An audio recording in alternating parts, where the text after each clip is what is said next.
is a way of tracking if Bo is gonna have a great game or a slightly worse game. Is that how we're gonna track it from now on? Who knows? Maybe. Okay. Thank you very much.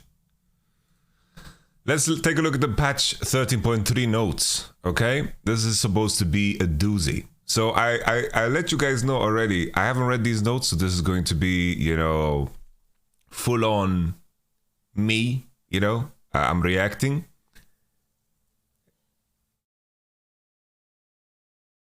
Yesterday during Champions Queue, Photon asked for Zac during Champ Select, but it sounded like Jack, and they picked him as Jax. Oh man. Probably 1v9 anyway. Oh man. Okay. So a lot's going to go down in this patch, but keep in mind it's going to be quite a long time before we see this patch in competitive. I think the first time we're going to see this patch is going to be week 4 in North America, maybe week 5 even. Probably week 5 in North America. All in all, let's jump into it.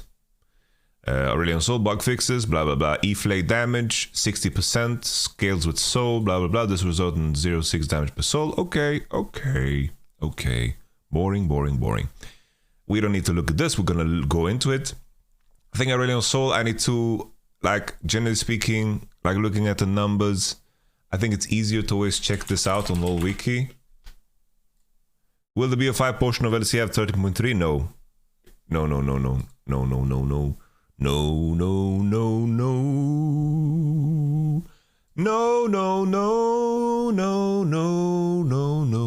Whole playoffs is going to be, basically the best of 3 is a part of playoffs. They separate it into 3 weeks, 3 weeks. Because otherwise it would be too wonky, right? One patch in one segment. Aurelion Soul.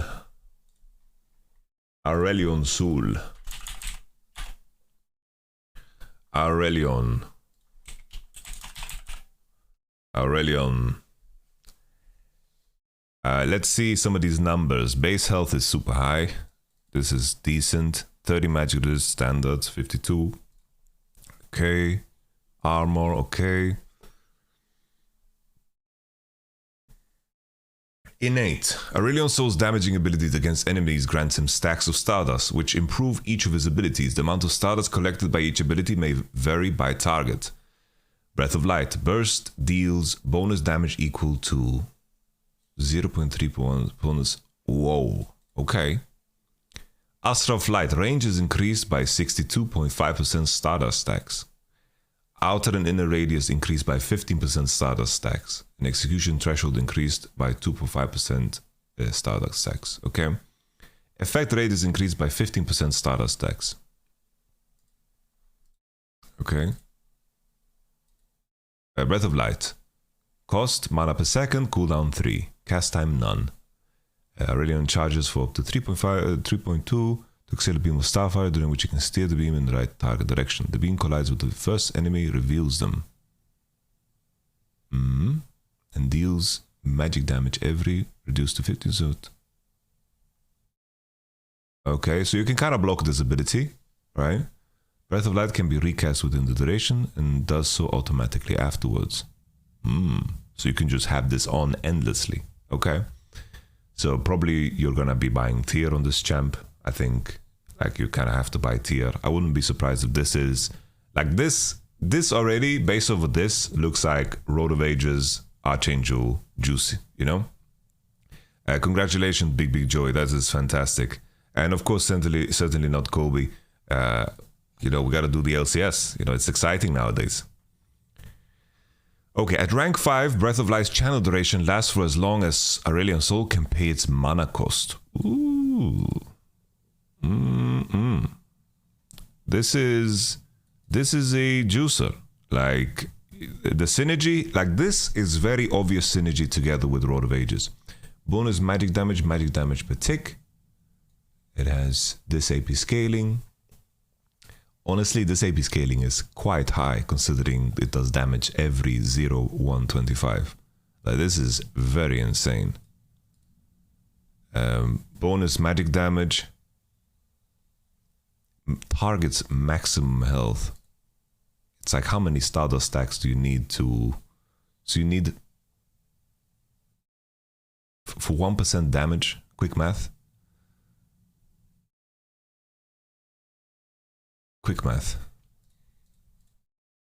I need some quick math, guys.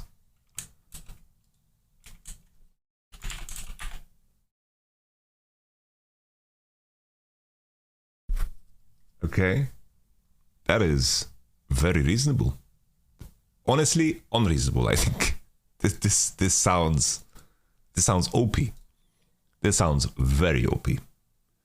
I need to understand the range. Range based on level. Okay. The range is very high. The range is super high. Like, this sounds really broken already. I'm not gonna lie, guys. This sounds very busted. GG Mike Turtle, thank you very much, my friend. Appreciate it. You're so smart, man, for using your Prime here in the chat. I appreciate it. I have to say, obviously we don't know more about the kit here, but already the spell sounds quite unbalanced.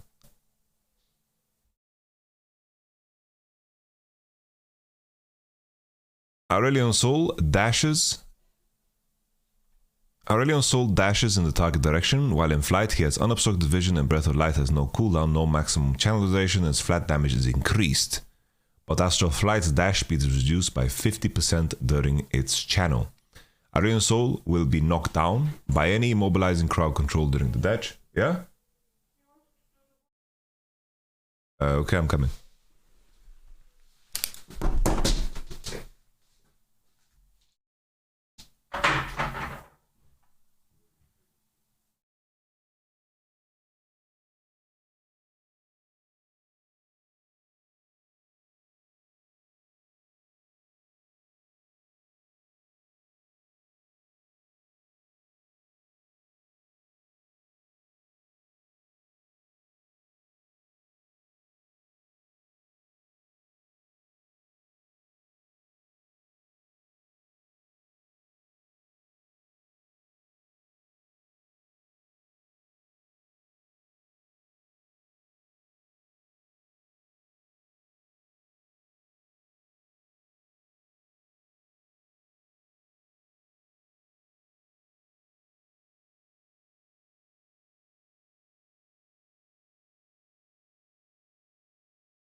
You can't move at all while channeling it. Okay. I have to like try. I have to kind of try. Okay. But it's on first glance, it sounds really strong. This cooldown is flat damage modifier. So it must be, it's not that it is increased by 100%. It has to be that it's increased by 14 and then 15.5 and so forth. Scoring a champion takedown within 3 seconds, damaging them reduces Astral Flight current cooldown by 90% of its total cooldown. Ooh, montage. Okay. Cost.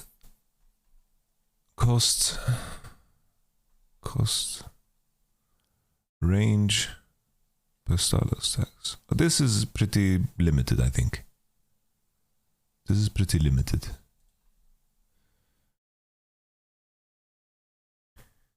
Active Aurelion Soul blasts the target location, conjuring a black hole after a 0.5 second delay that grants.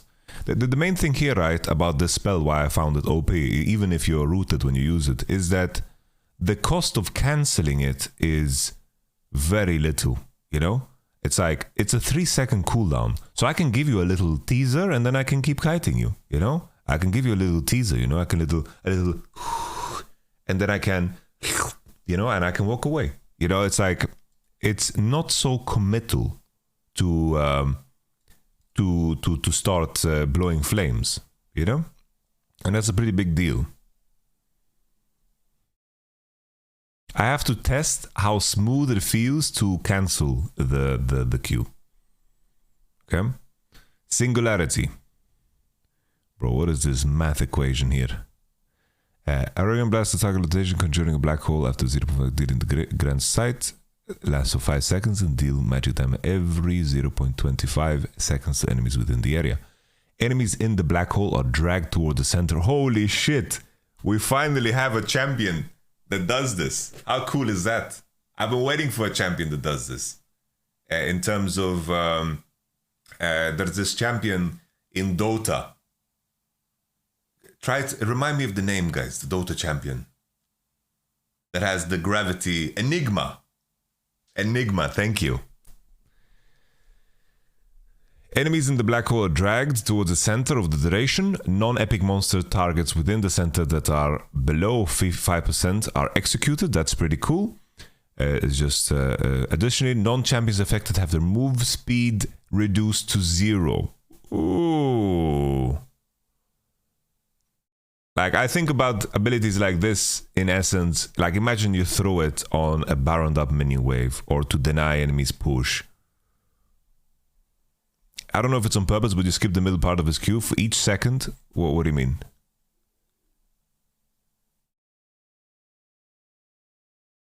Oh, I actually missed this, you're right. I am skipping some stuff. I should read through, you're right, homie. For each second that the beam continues to damage the same enemy, it bursts to deal more bonus magic damage. Cosmetic critical strike. But how much bonus damage is it? If the target is a champion. Oh, here. Okay, never mind. Oh, okay, that makes sense. This is the bonus magic damage. Okay. Grants 1 Stardust if the target is a champion. Enemies in the black hole are dragged. After Singularity ends, Aurelian Soul is granted 1 Stardust for each continuous second that enemy champions were inside it, and a varying amount of Stardust for the enemies that died while within the area. Champions and large monsters grant 5 Stardust. Large minions grant 3 Stardust. Small minions... Wow.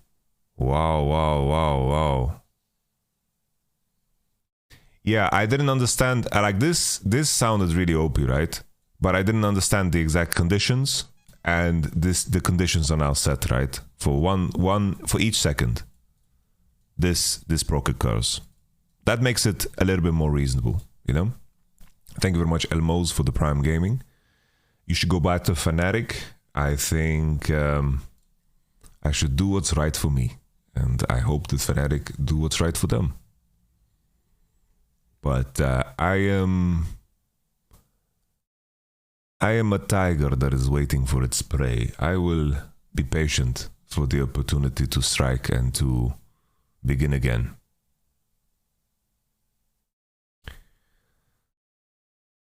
Okay, effect radius. So the effect radius, I have to say on first glance, I can't judge this. I need kind of a visualization of this. Falling star, active. Aurelian Soul calls down a star to impact the target location after 125 seconds, dealing magic damage to enemies hit and stunning them for 125 seconds. Falling Star grants 5 Stardust for each enemy hit. Once Falling Star has been learned, gathering 75 Stardust causes the next cast of Falling Star to transform into the Sky's Descend, empowering the impact with new effects.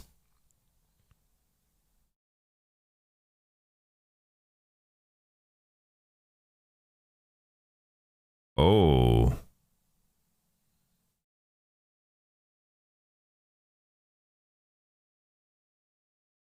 Once Falling Star has been learned, gathering 75 Stardust causes the next cast of Falling Star to transform into the Sky's Descent instead, empowering the impact with new effects.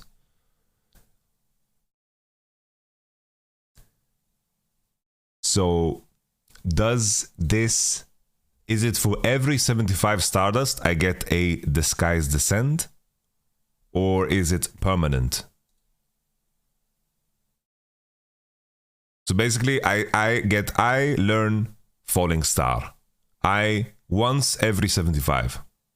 Oh, okay, that's cool. That's interesting. That's a very nice touch there. I love... This is going to be frustrating to play in solo queue. I'm gonna be like, please let me. Wait, I don't even need to last hit. Ooh, I don't even need to last hit them. I'm gonna be like, let me vacuum your raptors. Let me vacuum your raptors, please. That is juicy. Effect radius. Okay, the effect radius is rather large. 5,000 range. Bro, this shit is global. This range is TF-ult. Aurelion Soul summons an enormous star to impact the target location after 2 seconds, dealing 25% increased damage, exploding in a larger radius, and knocking up enemies hit for 125. So this is an improvement, right? Because it's not affected by mercs, right? But the fact that it pops 2 seconds later could in theory make it a little bit weaker. Another question I have is if these two share a cooldown, can I do a falling star into the Sky's Descent? Upon impact, a massive shockwave is unleashed, which rapidly expands outward from the impact location over 3 seconds, dealing magic damage to enemy champions and epic monsters hit, and slowing all enemies hit by 75% for 1 second, and revealing them for 1.5 seconds. What is the radius of this? Falling star details. The Sky's Descent details. The shockwave radius is fixed. Wait, is the shockwave 5,000 range too?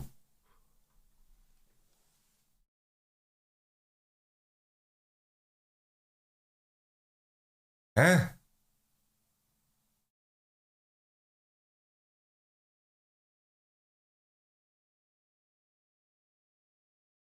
The shockwave. No, like this initial ult. Can I throw it at a 5,000 yard range? Shockwave radius. So target range. The Sky Descent has the same target range. So Sky's Descent has the target range. Okay. Guys, let's finish the patch notes and then we're just gonna play this champ. We're gonna enjoy ourselves. Bandage Toss. Mana cost and then Tantrum damage down. Ooh, that's a bit of a hit. But maxing E was already a thing. So honestly, I think this is perfectly fine. This is kind of more rough for support rather than jungle, in my opinion. I think that you can just put another point in E and you don't lose as much, you know? I think this is perfectly fine. Going from a falling star to a simple bandage toss. That is pretty funny. Annie, okay. Passive. Pyromania. Annie will now spawn with her passive fully charged on game start when she respawns. Guys, the Predator boot start Annie mid lane is coming. Stay in your base. Hide your kids. Hide your wife. Level 1. Shield strength. Okay, massive buff. That is really massive. Cooldown down. Retaliation damage. Oh man, that is crazy. Retaliation magic damage condition. When Molten Shield is active, enemies whose basic attacks hit the shield receive magic damage. When Molten Shield is active, enemy whose basic attack and spells hit the shield receive magic damage. Guys, think about all of the champs that have multiple instances. Guys, you want to dominate low elo? You want to get to platinum with your low elo buddy? Really easy. Play Annie Ramos and just duo straight to platinum. You can be the worst player on the planet and you can easily vibe. This looks really OP. Tibba's health. Ooh. Holy shit. Holy. Wow.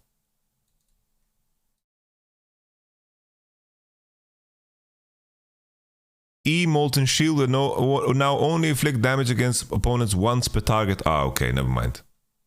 That's I should have read it to completion.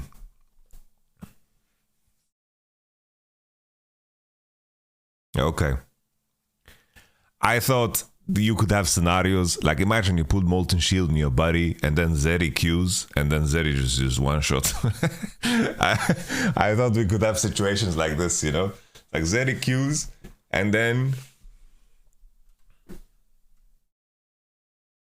Tibet's duplicated shield counts as a new shield and can inflict damage once per target per shield. Okay.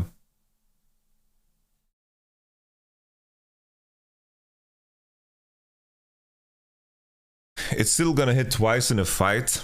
Yeah, okay. I think these are fine changes. Fine changes, but in the end, I don't think it's super exciting. I think there's room to play maybe like you know, Annie with Predator and go boots level 1, look for some kind of ganks. You know, I think there's room for that. But I think I overhyped this a little bit. I retract my excitement a little bit, okay? I retract my excitement just a little bit. I think these changes are like, okay, but I don't think they are like super crazy, okay? Jarvan the 4th. Base armor increased, W cooldown decreased, shield strength now scales with AD, shield duration decreased. Base armor, okay. I don't think that Jarvan necessarily had health issues in the jungle, so that part of it is mute. But in terms of like fighting against some of the champions that Jarvan is weak against, 2 armor is like fine, right? Think about Jarvan into Kindred, Graves, Lee Sin, Wukong. Like all of these champions are not like great matchups for Jarvan, right? Golden Aegis, shield strength, 80% bonus AD. Finally, this button will matter. I think that the shield duration nerf doesn't matter. Cooldown down, I think is pretty decent. You know, Jarvan is in this weird spot where I think that, you know, in terms of how much value, bonus value you can get off of this shield, like think of it, like what is the bonus AD you're going to land on? Like let's say you play Jarvan, you're going to go Black Cleaver into Radiant Virtue, as an example, as you build, right? It's like in terms of bonus AD, 80%, it's like the shield is not going to increase that much in size. I think that these Jarvan changes are neat, but I think that as long as Wukong is like relevant and all of the other junglers that are being played in competitive right now are relevant, Jarvan is going to not have like a great time. But Jarvan fits that niche of being able to lock down carries without flashes. And in a world where the IE changes have occurred, you're going to maybe have less mobile AD carries. But, you know, Jarvan also fits that niche of being able to do level 2 gank really well, level 3 gank really well, is one of the junglers that can get level 3, some of the fastest in the game, like Red, Raptors, Gromp into Invade. That's a niche that Jarvan does well, and I don't think necessarily these changes are going to, like, you know, really catapult them to something. Another layer to add to this, right, is that if you're playing Jarvan and you play Conqueror, then maybe, you know, you get some bonus value from the W shield. But I think that, you know, maybe lane Jarvan could potentially leverage these changes as a positive, like a Jarvan mid with the AD Swifty build, something like this, and then that bonus AD could definitely be useful. But I think these changes are decent, but I don't think it changes the core of what Jarvan is and his place in the meta.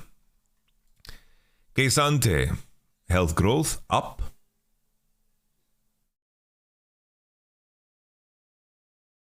Knock-up duration 1 second to 0.65.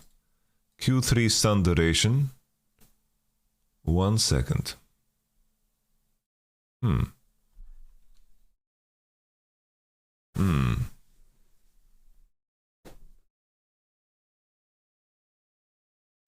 Okay. Trying to think how much this affects some of the things that K'Sante wants to do in lane. I don't know how much it affects his combos.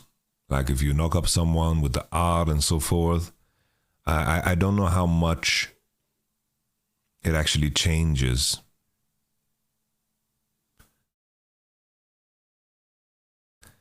W Pathmaker, I feel like the biggest change in my mind looks, I look at this, you know? This looks pretty hefty. This is pretty hefty. Losing 85% of your bonus resistances is a very big number. But the Q change and the W change, like the main question is if it affects any of his combinations, you know?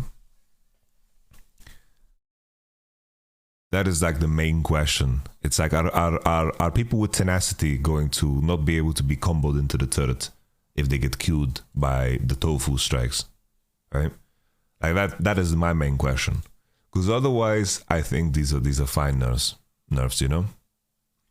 But I think this is also like this is probably the biggest one. It's like the range of you being killed or not. It's like it matters a lot because your main source of survivability is being able to survive and living on that edge and omni-vamping up again, right? It's such a big deal. And losing 20% of your bonus resistances is a juicer, right? It's like 20% of your bonus resistances could be like 10 armor and 10 MR, right? That could be a pretty big deal. And there's so many moments where you're watching competitive or you play against K'Sante where K'Sante is literally living on that edge and this is going to push him closer to that edge. And then in regards to the other changes, I think that this all comes down to if it affects his combos. If he doesn't have room and Mercs is going to make you too slippery against him, you know, this is something that could be like a little bit of a pain. But all in all, I think that K'Sante will still be played.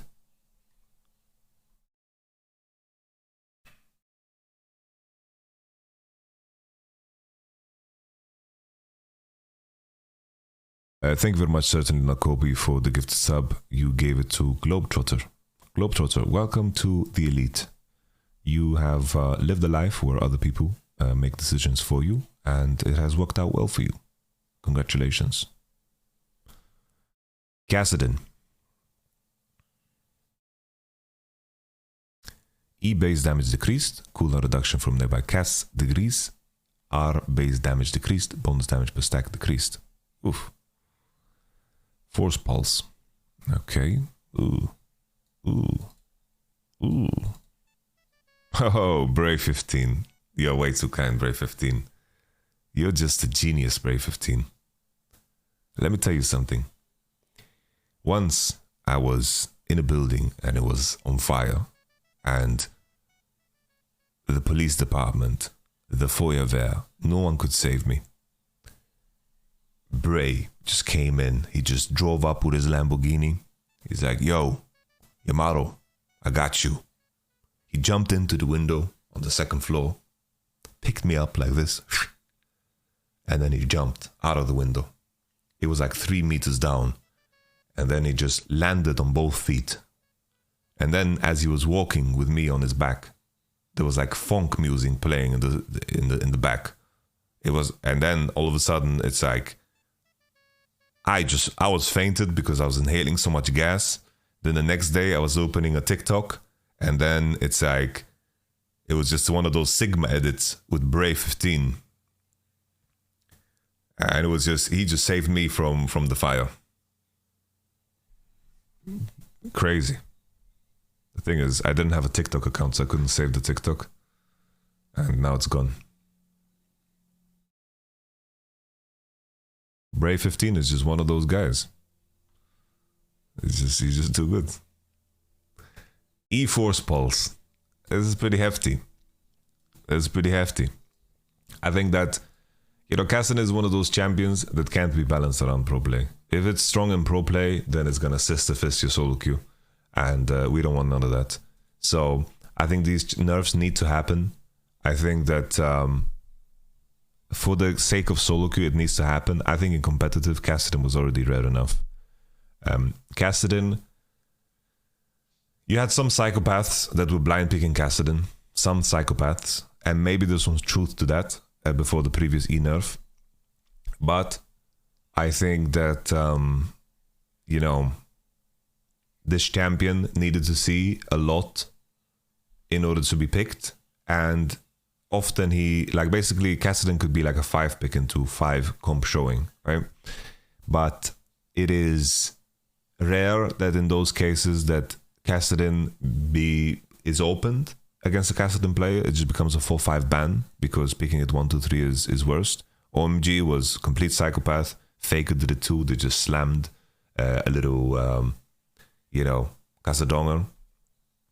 God bless him. Hi, you beat me with your naughty. Yeah, my naughty is clean, is it? Isn't it, man? My naughty is the naughtiest. But yeah, this is a big punch in the balls for Kassadin. This is a lot. A lot. Passive bonus move speed increased. E on hit AP scaling increased. Missing health damage increased. Exalted bonus move speed 8 to 10%. Exalted bonus move speed. I just need to remind myself of the language. Is this after level 11 you can become exalted? Let's take a look at the kale. God damn it, kale. Kale. I put kale in my smoothies.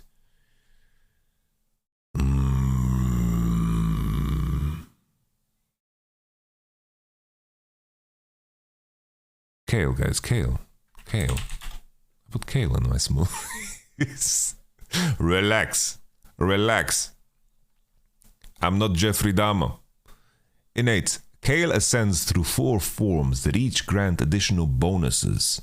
She ascends upon spending a skill point at level 6, level 1, 6, 11, and 16. Where is... Okay, a flame. Exalted. Details. Oh, okay, she can be exalted at any level. Have you ever thought about voice acting? Bro, if I get a voice acting gig, guys, God bless. I wish.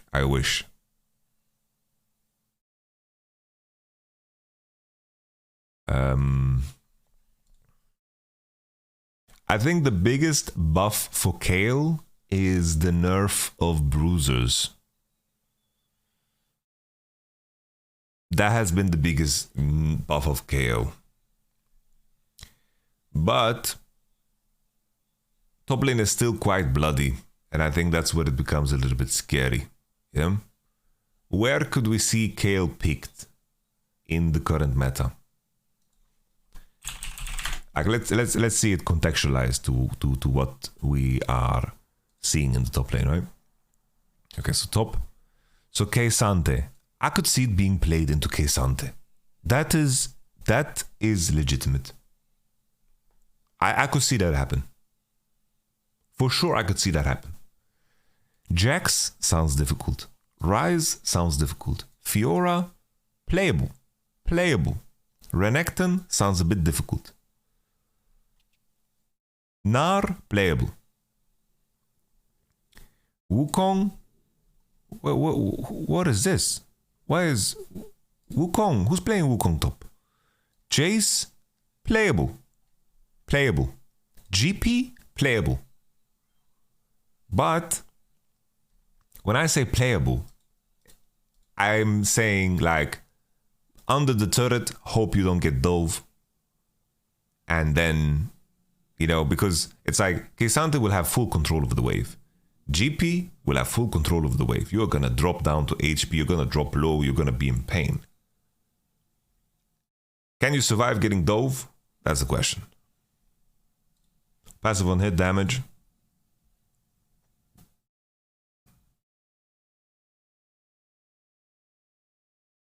Passive bonus move speed increased. E on hit AP scaling increased. Missing health damage increased. Where is that portion? Missing health damage increased. Passive on hit damage.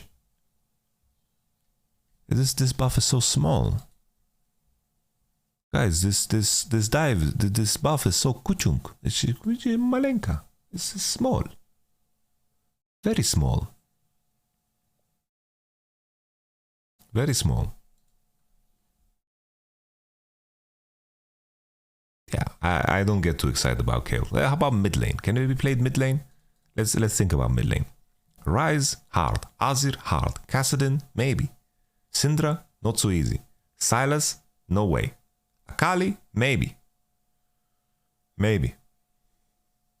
I don't know. Sounds fucking hard. I don't know how to, if you can survive anything with Kayle. And these buffs are whatever. It's like 2% move speed is nice and all, but you have to become exalted. It's just, Kayle is good in spots where there's already a lot of great champions.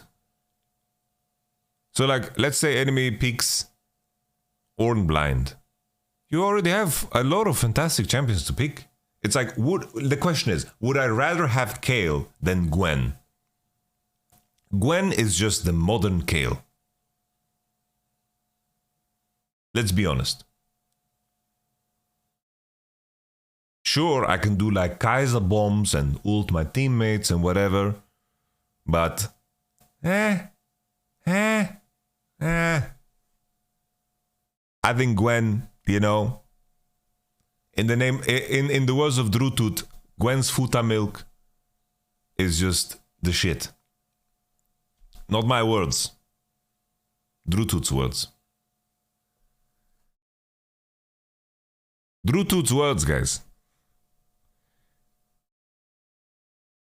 Kayn. Passive shadow damage. Q80 scaling increased. Based on level. Q physical damage. This will not affect Ras damage as he has separate Q values. Yeah, I don't know. It's like... Yeah, I don't know. I hate Kayn. I really hate Kayn. And I feel like the Q bonus damage Q, it's like I hate win more champs. I hate this type of champs. Fuck this champ. Do what you want with it. Some blow healer with it. Okay, LeBlanc. Mana regen up. Mana regeneration growth up. 50. Cooldown down. Ooh.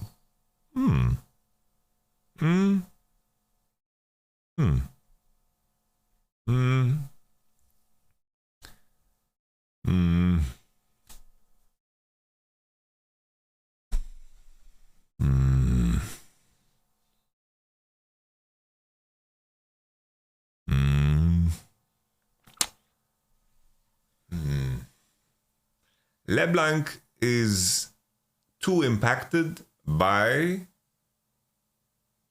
the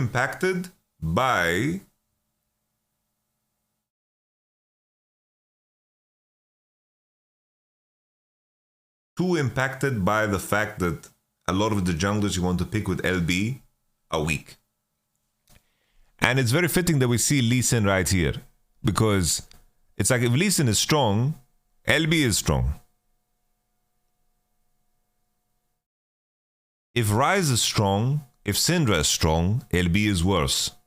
It's like LB is very situational and very meta dependent. If there's a lot of tanks and not the right junglers for her, isn't Vi LB good though? No, it's not. Why? Because Vi doesn't generate enough pressure between 1 and 6.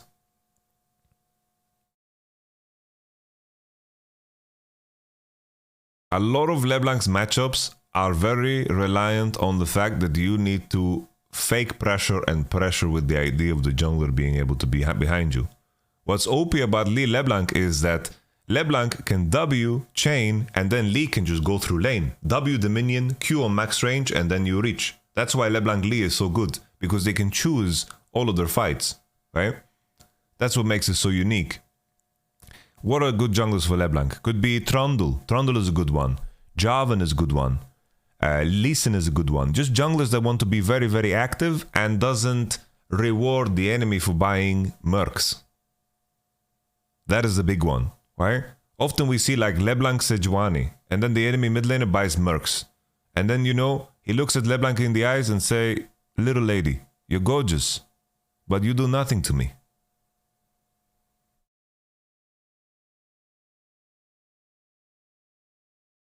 Shouldn't Trundle be playable in the current meta? Basically, I think Trundle is playable in some spots for sure.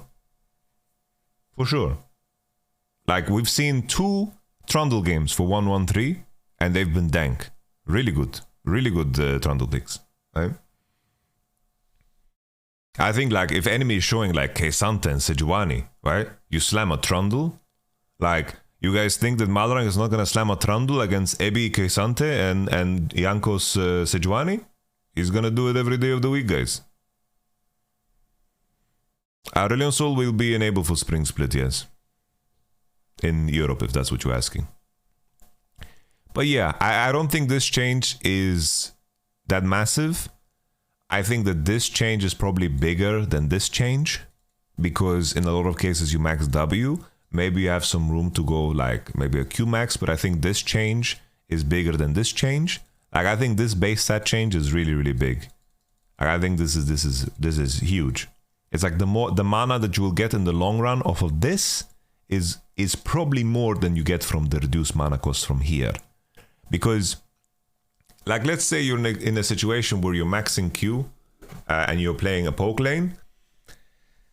If there is a situation where, like, let's say you finish your first base, it's like there's already situations where you're going to go, like, there's going to be games where you already have Lost Chapter and so forth, and then your mana pool becomes kind of whatever, right? But this is also big because the rule of thumb always for LB in terms of how useful she is, the metric that we always used was, if LeBlanc can ult more than once in a fight, probably she outperforms the enemy mid laner. Obviously, it's not that black and white, but it is a good way of measuring how much impact LB had in a situation, right? She has a slightly weaker ultimate, depending on the context. LeBlanc Q is the sigil, basically. It's not the dash, it's not the chain, it's the sigil, that basically the mark that she applies to opponents. But okay, let's take a look at the other changes. I think this is pretty big. This is pretty big. Why they said Annie is nerfed when it's buffed, from what I read? Well, basically, they nerfed Annie's interaction about, like, basically the amount of times Molten Shield applies damage. It is only once per target, per shield. So basically 2 in total for one shield, because it applies to herself and then to whatever else, right? In a lot of cases. Sonic Wave. Sonic Wave physical damage. Bonus AD. Resonating Strike minimum physical damage. That was a bonus AD.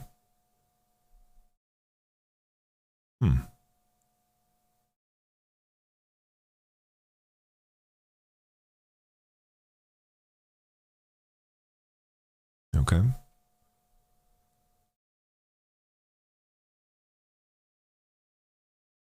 100% total AD. What is...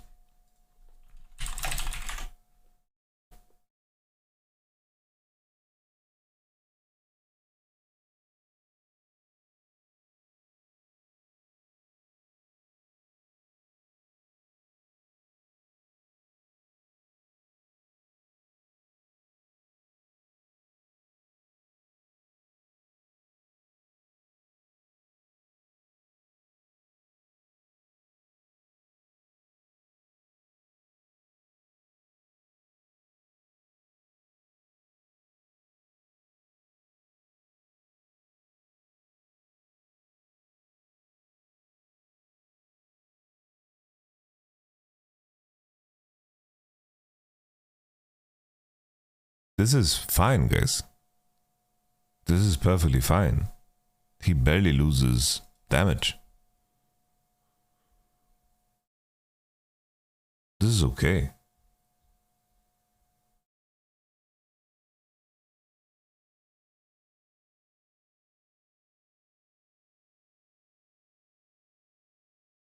It's like Lee Sin's base AD is very high. I think probably at some points you lose a bit of damage. In early, he's a minion. No. How is he a minion?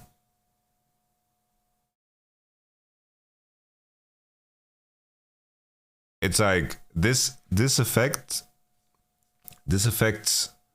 lane Lee Sin more than jungle Lee Sin, right? Because it's like,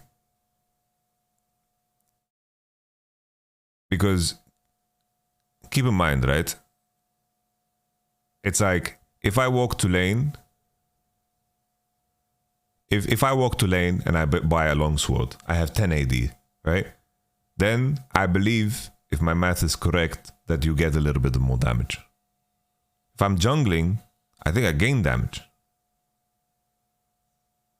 100% of total AD, like my AD is 68.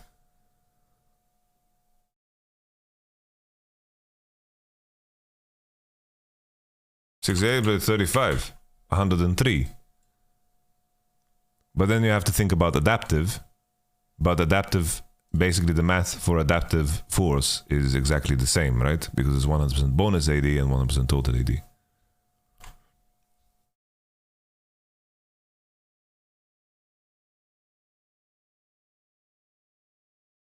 Yeah, you don't have to count. You don't have to count. You just don't have to count the bonus AD. Because bonus AD and total AD is the same, right?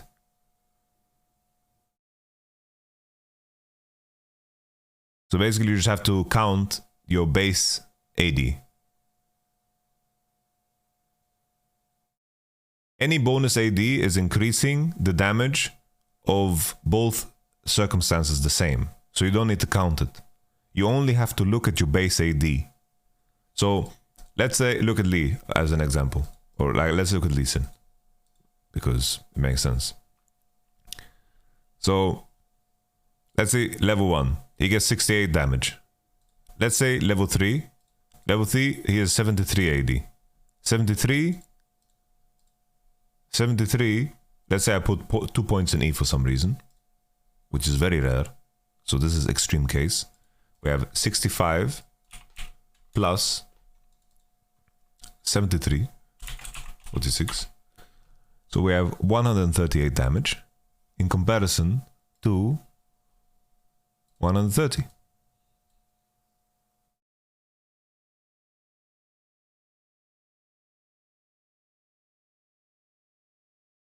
So let's look at level 5. No, it doesn't incentivize Sterax. Because Sterax counts as bonus AD. But it incentivizes Trinity Force. But I don't think I'm ever buying Trinity Force on Lee Sin. So let's look at another level. It's like we have level 5. Let's say I'm maxing E. Level 5. 79. And then we have 95. 95 plus 79. 174. And then let's look at the base damage. Yeah, it's buff. No, yeah, but Sterak gives bonus AD based on base AD, I think. Yes, but Lee Sin's base AD hasn't been improved. His base AD is the same. So Sterak would have the same impact in the 100% AD department as the same as 100 total AD. Trinity Force though, Trinity Force, the stacks of Trinity Force actually improve, like count as base AD, if I remember correctly. Let me double check this. So here, this text is very different, right? Basic attacks grant 20% bonus move speed. If the target is a champion or a structure, increase base attack damage by 4% for the same duration. So this would be a circumstance where only the new Lee Sin E would gain AD. Right? While the Sterak text is very different.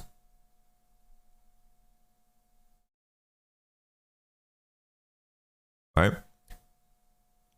Gain bonus attack damage equal to 50% of your base bonus attack damage base. You get me? All right. I think that the rough thing about Lee, right, is I just don't know how Lee Sin has landed after all of the ability haste has been removed from all of his favorite items. That is the most awkward thing for Lee, is that in this aftermath of bruisers being kind of removed from the game, you know, Lee, maybe you have to go Black Cleaver, you know, you go Black Cleaver second, maybe that could be fine, right? You go Black Cleaver second, could be it, you know? Maybe you go Black Cleaver first. Maybe you just rush Black Cleaver with Lee Sin. You could do that.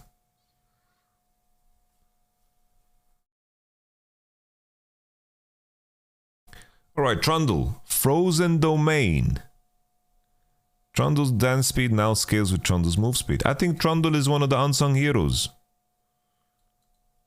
I think that Trundle, low-key, I think with the new jungle changes, I think that he got a benefit. So, all in all, I think this is a buff. The fact that it's active already on rank 1 is pretty decent. Let's go back and check. Let's go back and check how they nerfed Trundle. Because I feel, if I remember correctly, this just looks like a revert.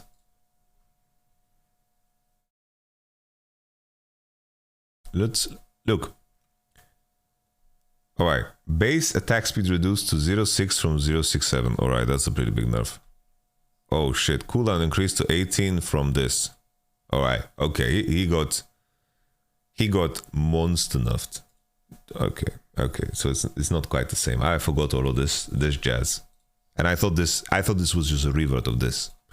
But I think Trundle is in the elite tier of jungle, in the sense that very strong early, and in the past really hated doing golems, really hated doing raptors. Doing those camps just sucked ass. Like basically it sucked ass through a straw. Okay, it was terrible. And Trundle had to fight level 3 or bust. And I think the Trundle has some room to have impact in the current meta, especially against those K'Sante team enjoyers. You know? Zac. WAP scaling decreased, EAP scaling decreased. Well, Zac has been broken. I was so happy to see Caps play Zac, but all in all, you know, this champion needed a nerf. Like, he needs a nerf. Like in solo queue, he's just a menace.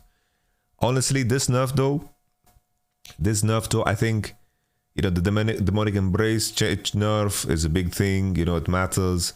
You have this in terms of AP scalings. It's like, I don't find myself buying that much AP on Zac when I play it. All right, I'm gonna hover around 100 and I'm gonna vibe, you know? So it's like, I am going to lose a bit of damage here, a little bit of damage here. I don't mind. That's all good. All good. Thank you, Ethereal Gateway. Okay, let's see this. Radiant Virtue is currently overpowered, even if the pick rate isn't reflecting it, yet its strength isn't really appreciable due to how unclear the item's best points are. 200 gold. Okay, this is going to kind of push it out of range of supports to buy it. Like, this is where it matters the most. And also the fact that you don't get any stats as a compensation for the price increase is already a little bit rough. Guiding Light cooldown 60 to 90 seconds. Guiding Light cooldown maximum health gain. Why does it say Guiding Light cooldown maximum health gained? That doesn't make sense to me. Why is the word cooldown there?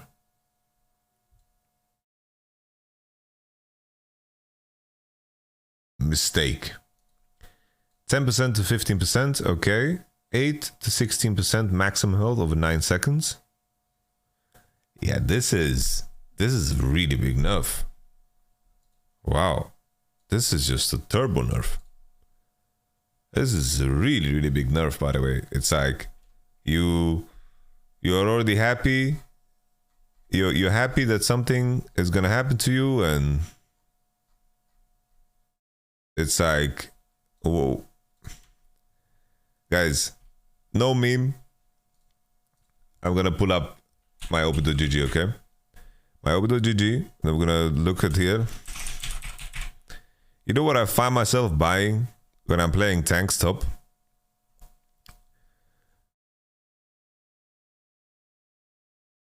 Guys, I've had so long days sometimes, and then I want to queue up for a game at 4 AM and I played Jace and I won 14.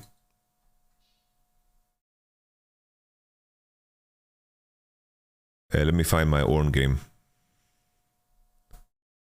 Where's my Ornn game? Ornn. Here. This is what I buy on Ornn. I bought Solari. Look at that. This was Solari. Fuck it, man. Cheap item. Good mythic passive. Chill. No problem.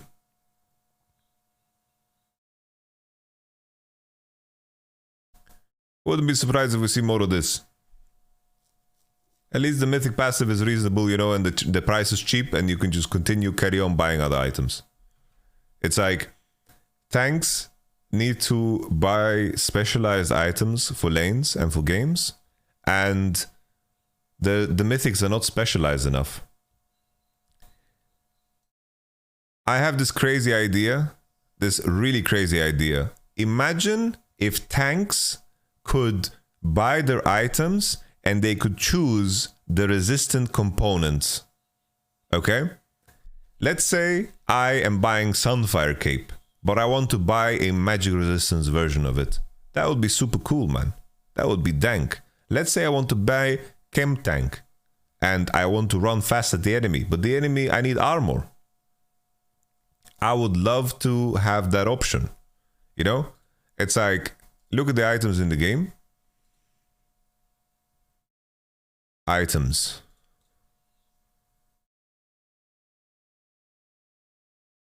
So for example, Iceborne Gauntlet is super cool because it is a specialized item, but it has armor. But so it's only bought in very rare cases. If there was a situation where I could choose the defensive component, that would be lovely. Right? It's like if I could choose the defensive components of some items that have niche effects, that would be insane. So imagine, for example, this item. This item never gets bought. Because if you need MR, you're gonna buy other items. But sometimes, like no one ever buys Turbo Chem Tank. But imagine I could play around with the components and I could have this to be armor instead. Like, why on earth would I buy this when Force of Nature exists?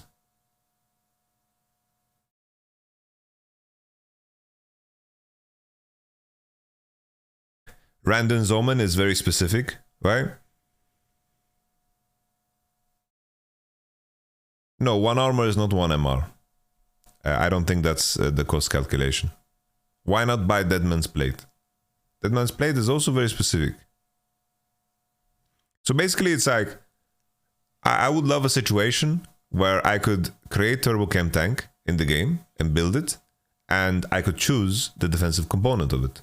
So I could specialize my build and then at the same time make more meaningful choices about the effects that the items bring. And I would love that.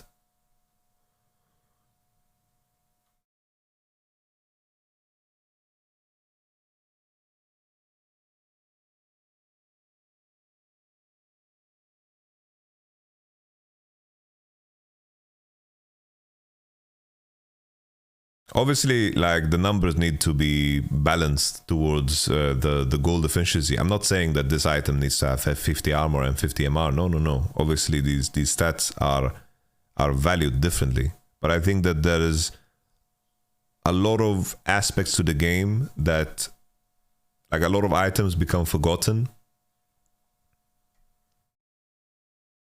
And that's what makes it kind of weird, you know? But maybe my idea is just crazy, you know? In the end, I'm not a game designer.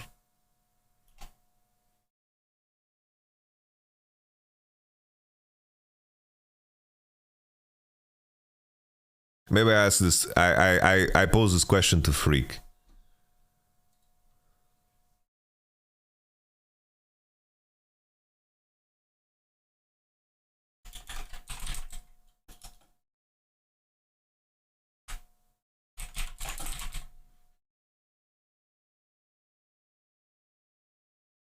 Yeah, it's definitely not something that like complications is something that Riot really religiously avoid.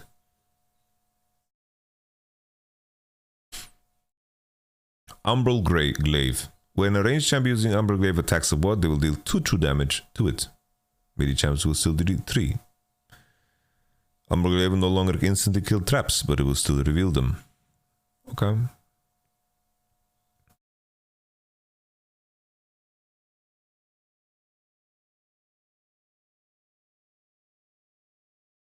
Reasonable. I still think the item fulfills its purpose super well, and I think it's fine. I don't think this nerf is that terrible. I think that this item is so strong for what it... There's no item that is better at doing what Umbral Glaive does. It's a cheap lethality item that provides vision control. And for the niche that it's bought, as long as it's like, basically the approach I would have to this item is that I would increase the stats and I would increase the cost. Just put it out of range for supports to buy, and that's it. Fuck supports. I'm kidding. It's just that I will still buy this if I'm playing Ashe. I will still buy this in a lot of cases when I'm playing Pyke. I will still buy this in plenty of cases. What's up, Shuya? Good to see you.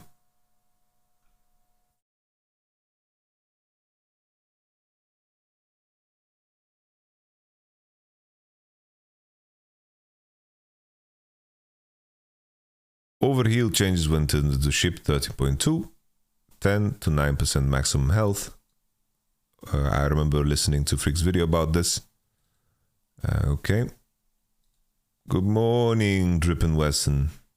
Maybe make it active. The issue of by making it active, I think even with a longer cooldown, pro players would be able to utilize it better. Like pro players would still be able to utilize it super well. So it's like, it just makes it harder to use and harder to balance. All right, melee support adjustments. Passive, 5% maximum health. 6% of Alistar's maximum health.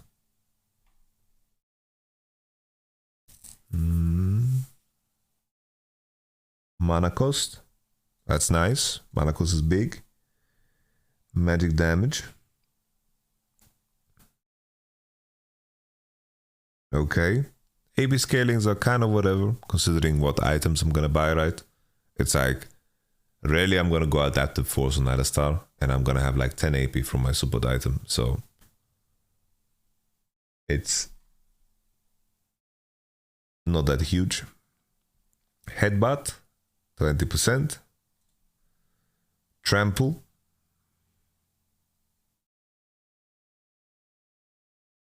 30%.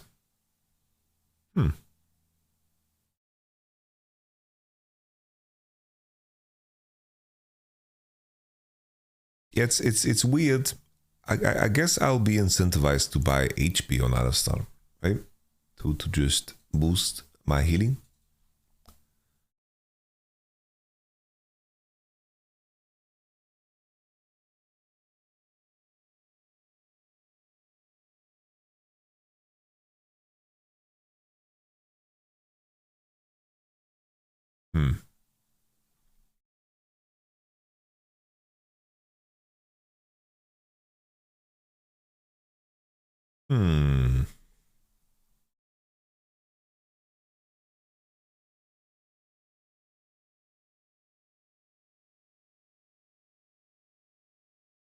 Well, it's nothing over the top, but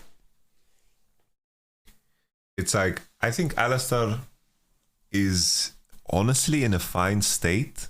I think the issue is more that range supports are too strong.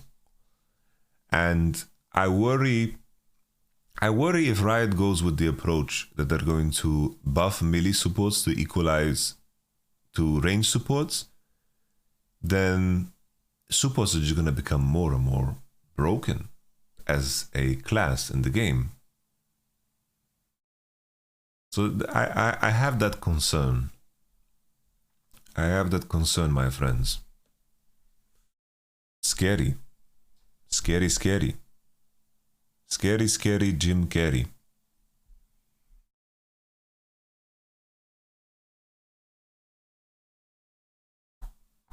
Yeah, I've been saying for very long that I think Spell Thieves and Sicko is way too OP. I think that the stat distribution, the gold generation, there's just too many things that are beneficial to, like, you gain too much by being stronger than the enemy. You gain way too much by being stronger. It's like, if I'm stronger than the enemy top laner, I can control the wave, I can set up ganks, I can set up dives, but in isolated 1v1, right? It's like, I'm not fucking generating more gold because I'm fisting the guy and pushing the turret into the wave. It's just such a weird element to have in the game. It's like it sucks ass. It kind of reminds me, it's like when you played against Klepto, it just sucked. It's like it just felt like shit to play against Klepto. You see how they generate gold by just trading with you. They take bad trades and so forth to generate gold. I don't know. It's rough. A big thing for Alistar though is it's like I think a big thing for Alistar is the resurgence of some of the stronger lane AD carries, right? It's like there's Draven, there's Samira. Like I find myself considering Alistar a lot more due to the fact that those ADs are being played. Braum, target immunity duration. Okay, that's a juicer, honestly. That's a juicer. This is a turbo juicer. Very nice. It's just nice. Magic resist. Bonus armor magic resist. Guys. Braum W Max.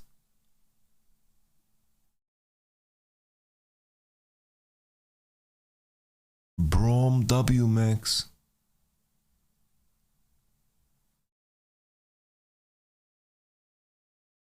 How crazy is that?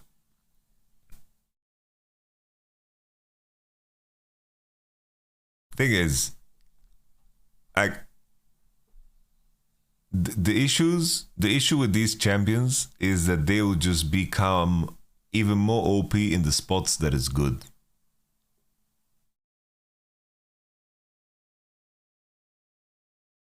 What's the best AD with Braum? Don't think like that. Just pick Braum into Nautilus. Okay, passive, staggering blow based on level, a little damage increase, okay? Shield strength, okay? Mana cost down, E damage increase. Guys, it is time for Nautilus Jungle. Nautilus Jungle. Nautilus Jungle. Okay. Okay, Nautilus Jungle with Proto Belt.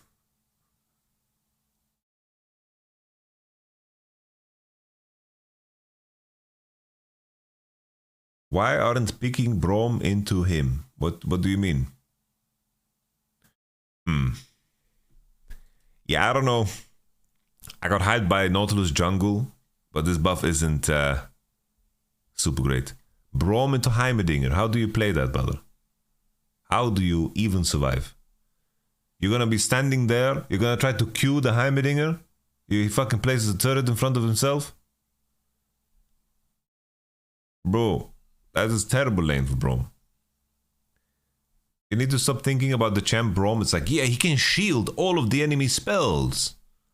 Yeah, but what if the enemy just spaces his spells. Let's say he does W, and then he does E, and then you're gonna E his E, and then you don't have E. It's like, it's the same theory when people say, oh, you can't, the enemy has dashes, so I can never use spells on him. But it's a trade-off, right? It's like, if I use my abilities, if I use an ability that forces your dash, we've traded an ability for an ability. We've traded power for power. And that's okay, right? There's a reason why champions with dashes can die. Because if you apply this logic to everything, Ezreal should never be able to die, right? He has a dash. He can E any spell in the game, right? But it's always a trade-off. If he E's something for the trade of something, he has now lost a lot of his potential in that trade. And it's important to view it like that, right? If I Nautilus Q and Ezreal E's, that's a trade in itself.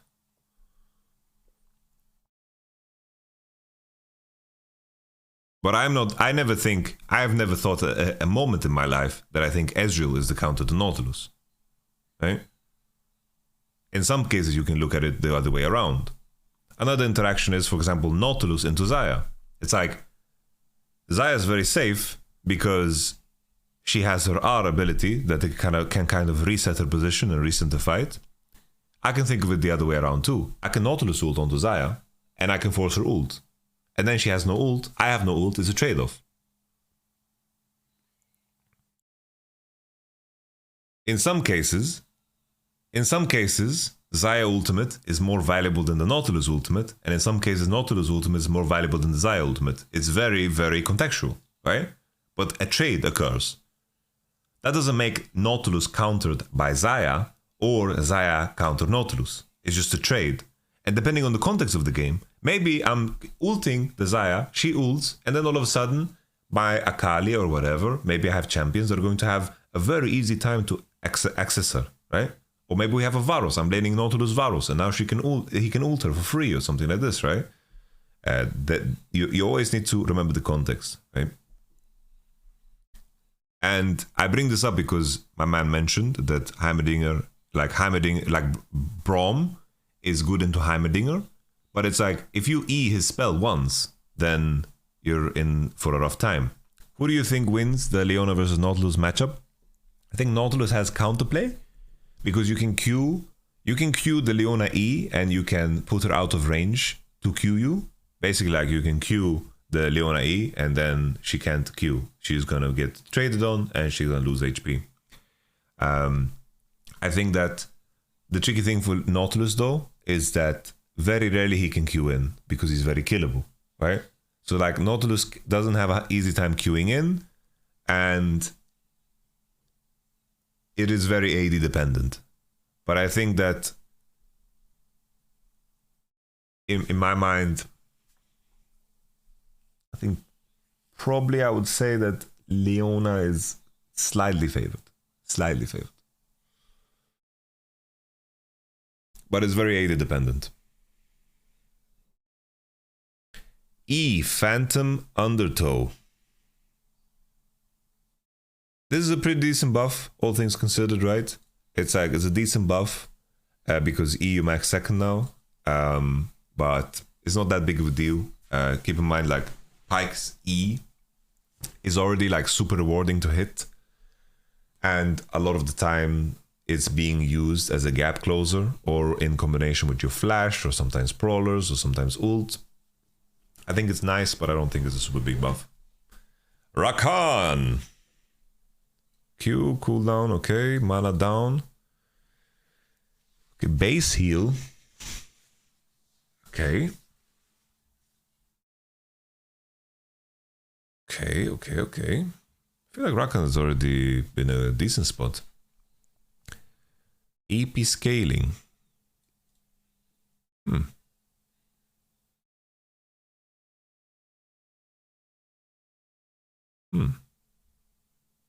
Well, I'm very happy. This is just a buff. I'm very happy with these changes. Bro, I'll gladly lose a bit of damage on my W. Yeah, take it. No problem. Take it. No problem at all. Really. Holy. This is just I love Rakan. I think Rakan is in a good state. I'm kind of vibing here. I'm buying fucking Medjay. But I feel like Rakan is strong when I'm playing it. Here, my team refused to fucking buy Oblivion Orb, so I just slammed this item.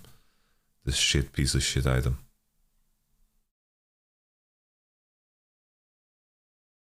Yeah, good buff for Rakan. This is pretty significant. I think this is interesting, right? It's like W buff is a bit strange, but the fact that it's already 10 more on rank 1 is crazy. Do you fuck with the Rumble support counter pick into Rakan? Sounds not so good. I can just peace out. Okay, magic damage, AP scaling increased. Okay, so it's just per soul, shield per soul down. These changes are really fucking uninteresting.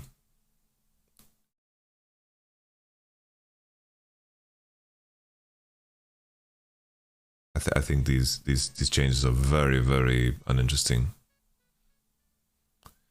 Thank you very much, Bloodborne the Nightmare, for the subscription. You are very smart, intelligent, beautiful. Thank you. Is it the live patch? I believe so, yeah. Yeah, I don't feel like this is significant at all. I think this is whatever. Tenacity. Tenacity sources from separate groups will stack additively with each other. Tenacity sources within the same group will stack multiplicatively with each other. Thank you for the great content, I appreciate it. Whoa. Wow, Ornn and Garen are in a separate group altogether. And they're putting everything else into Group A. It's a good day for CC homies. It's a very good day for CC homies, and Garen and Ornn are very happy.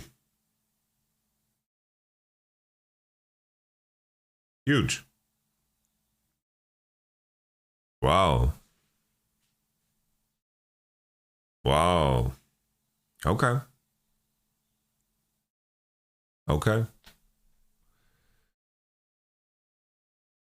Okay. Well, interesting. This is... They've basically every source of tenacity that is accessible through runes and through items has been put in the same box. And okay. Basically, Farah goes to 93 to put it in a simple way, stacking tenacity is worse. That's pretty much it, right? Stacking tenacity has gotten worse. And that's it. It's like stacking tenacity has gotten worse, so champions with CC rejoice, they're happy. Which is, you know, in theory, it's another buff to the homies, right? It's a buff to Trash, it's a buff to Rakan, it's a buff to Bromovich, right? That's also a buff to them, you know? Because that has been a big problem for those champions as well, is because it's like, oh, you have a lot of CC on your team. So in the past, it was like, oh, the enemy has a lot of CC, their composition is so OP, so they like overloaded, you know, the game with the juice. Right, let's continue. Jungle adjustment. Gold per treat. Experience per jungle camp with companion. Experience of clearing a jungle has been increased by 5 experience per camp. Early vision. While we don't want to go back to giving teams permanent map visibility, we do think some extra vision while early will help to curb the amount of early ganks currently happening on live. Given that you'll have 2 players in bot lane, this should be a safe way to introduce more vision, leveraging the dual lane's unique strength. Stealth Ward Trinket cooldown. Based on average champion level. Based on average champion level. Do you then get your second ward at 3:30 instead of 4 minutes? Because the cooldown starts. Wow. Okay.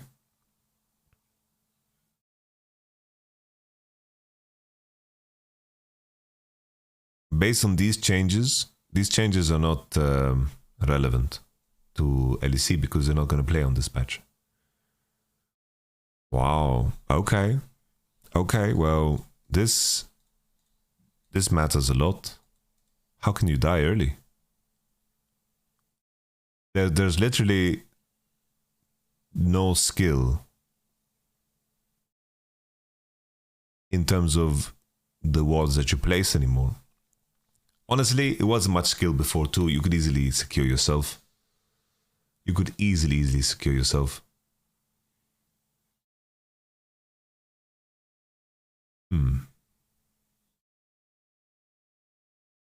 But in theory, it should make it harder to gank, in theory. But I think on the highest level,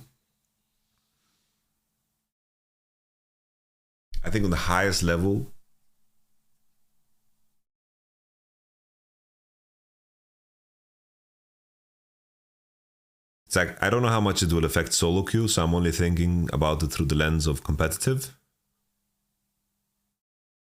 Is Annie mid hitting 58% win ratio on Annie support 56? That good. Damn. I didn't think it would pop off that hard. So my read was definitely wrong about that.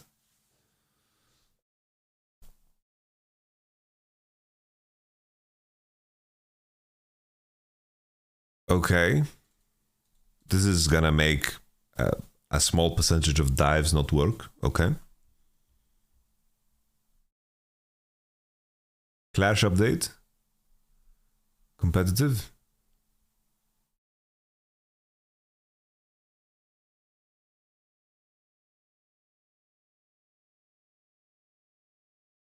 In blind pick normal draft, normal surrender 4 out of 5 or 70% of team members must agree to pass the vote. Is available at 20 minutes, 15 minutes. Unanimous early surrender requirement has been removed. Good change. Good change. Nice. Behavioral systems. Nice. Pog, man.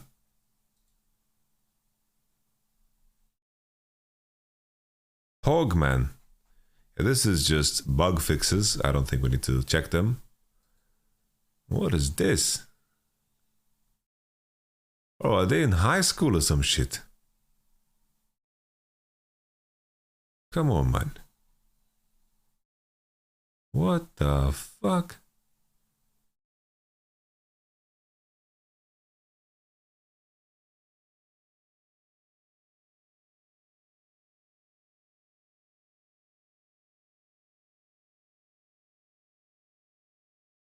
Okay. Okay. Let's check the analytics with the little sample that we have.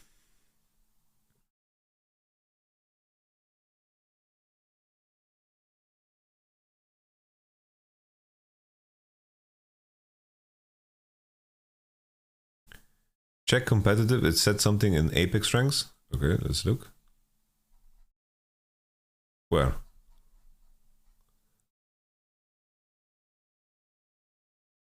The MMR duo restriction for Apex ranks has been re-enabled.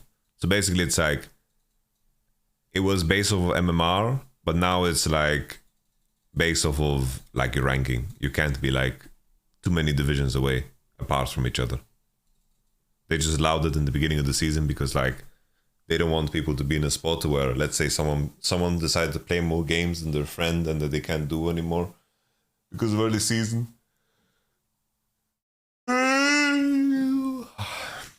I'm starting to get hungry, guys.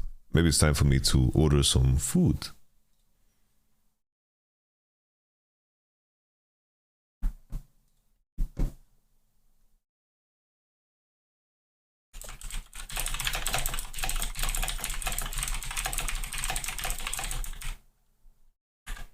I think it's time for Subway, guys. It's time for some big man ting.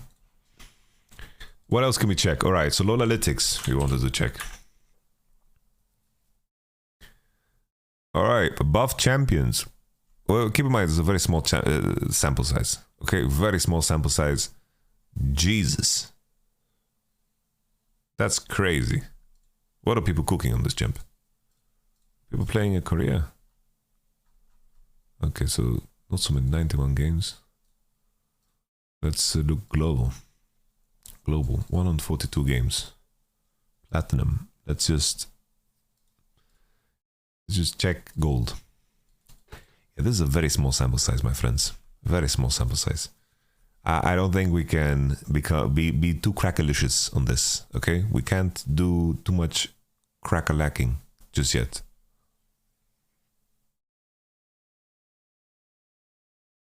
So let's let it marinate a little bit, because I'm not so sold just yet, okay?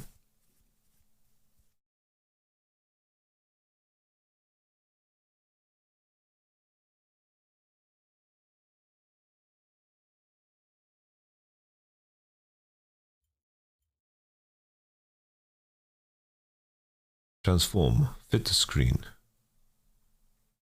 Why is it so weird? Why is it so weird?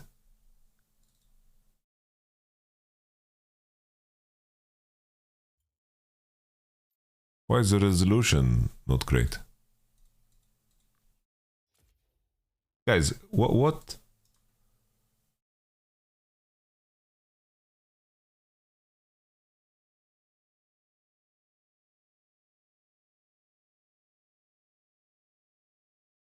Oh.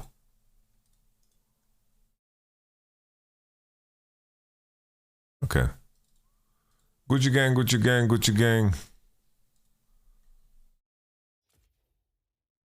Let's jump into a custom. Practice tool, practice tool. Aurelion. What would I play on Aurelion Soul, by the way?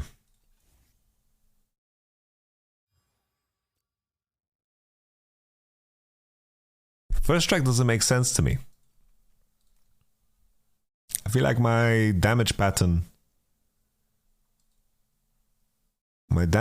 doesn't sound good for first strike.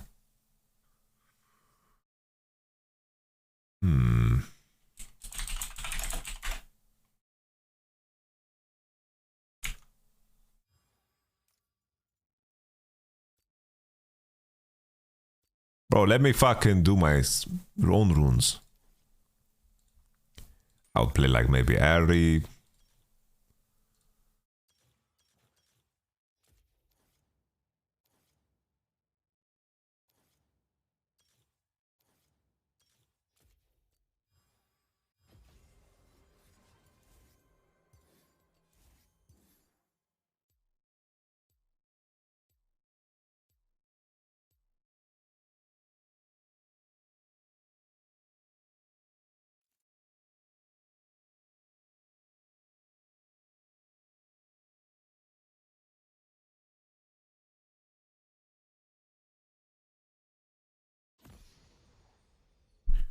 Why do people say it's not out? What you guys smoking?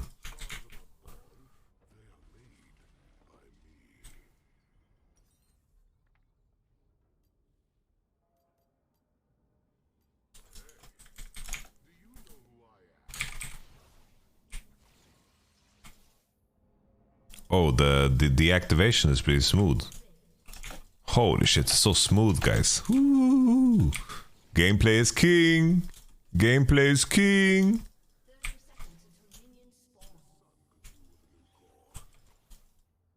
By the way, easily, guys.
Bro, the E duration is mental, by the way.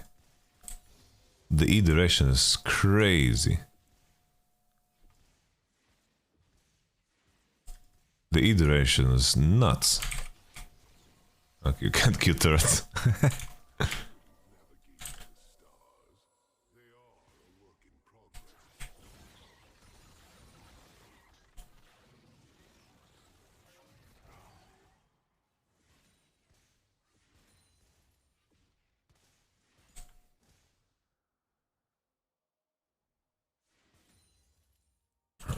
Okay, I'm gonna go to food with my darling. And then, do you guys want to play some normal games? How about some normal games? I think mana build, yeah. I think this is... I'm a Road of Ages hater.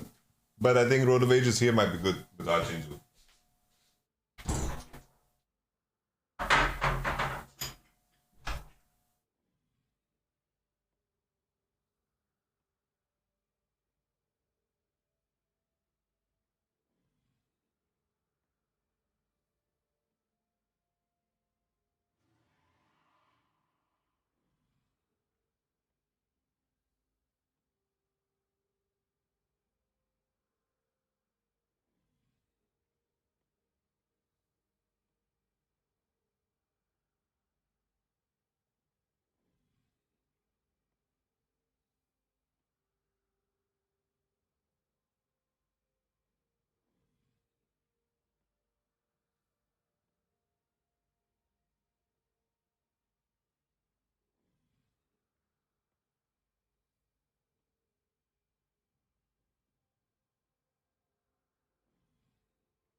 Alright, I'm back. Alright, let's fucking Aurelion Soul it up. I need people for normal games. Normal games. $1, $1. Normal games. Normal game. What do you call a trash who just whiffed his ult? Trash. Don't tell me that's a joke. Give me your name. Yellow Star. Give me your names. Some of the names. Rauzia. Honestly, we have too little viewers to be start banning people. We take anything we can get. Anything we can get. This is the US. Mata, is that your name or what? Vibugir.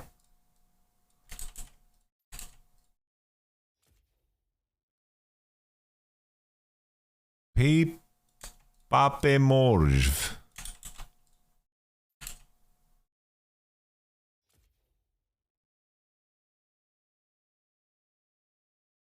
Reckless Enjoyer 1 to 3. Omegas.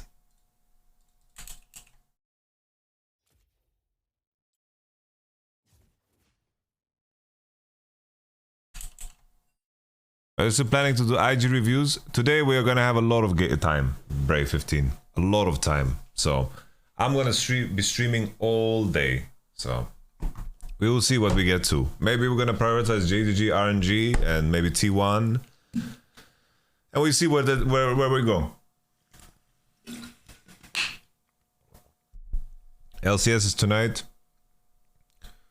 Alright, you guys will give me some fake names. Mestre, is that a name? Shadow Chaser.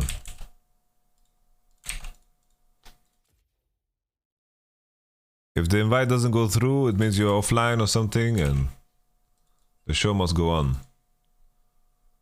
Player was not found. Are you planning to play on EU Nordicist? No, my friend. Swedish Deft.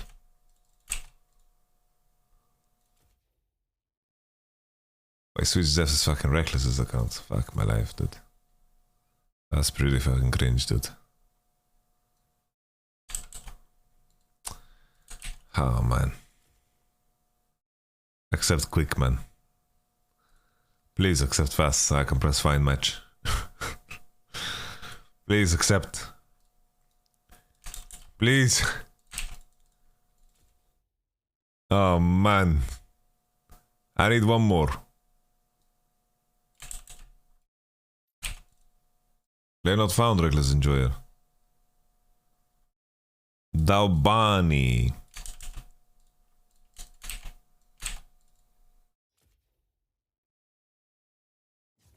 Okay, thank God, man. Fine match. Fine match, guys.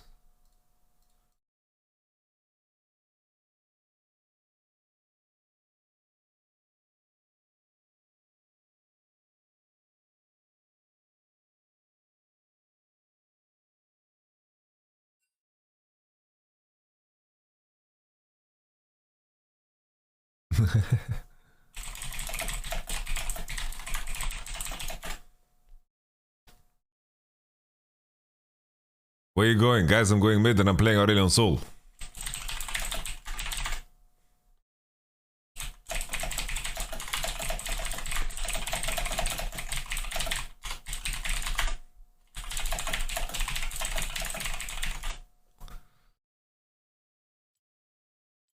Only champions from Targon, guys.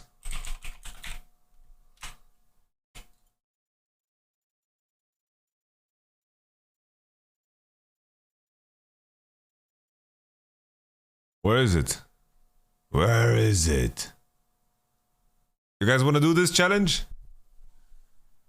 Let's do this challenge, guys. Hype, no?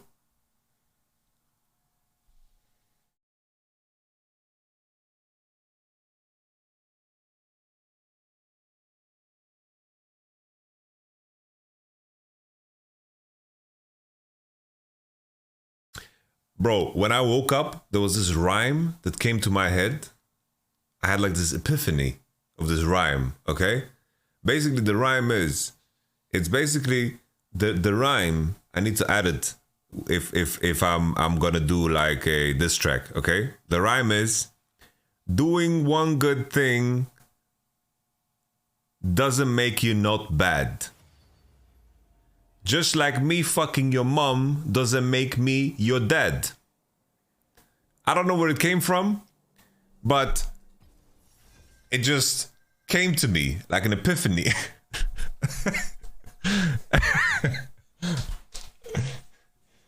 I'm just claiming the bar right now, okay? I'm claiming it. It's no one else's. I'm claiming this bar. This is mine.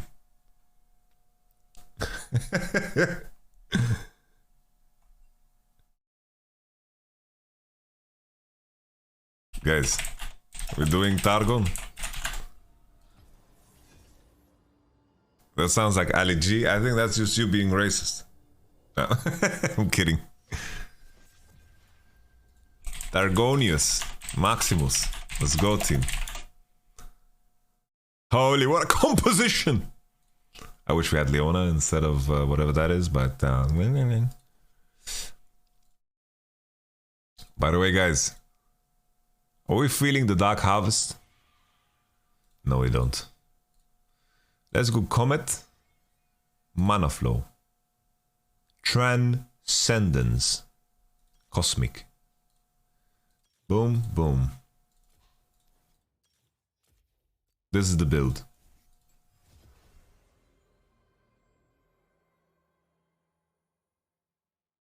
I didn't care about region when I started playing League. 3 years later, stuck on an A. I live in Southeast Asia. Lowest ping I ever play on is 236. That's nice, man. Yo, at least let me look at the skins that are not available. Like, let me look at them. I have the only bad champ, Sag. That's not true. That's not true. Come on. What runes do you go? These are my runes for this game. These are my runes. But I'm gonna experiment a bit. These are my runes.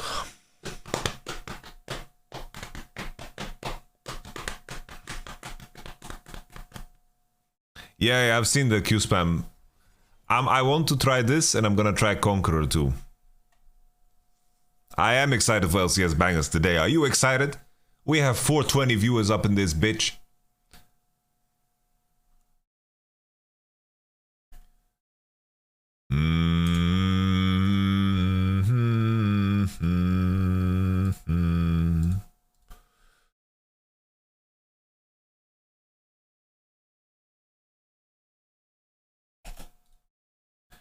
I'm OTP Gnar Plat 2. Do you think I can make to Fnatic roster?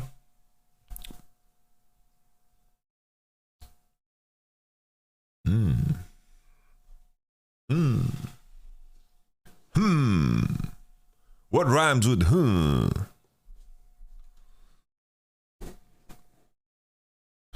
Yeah. Damn troller.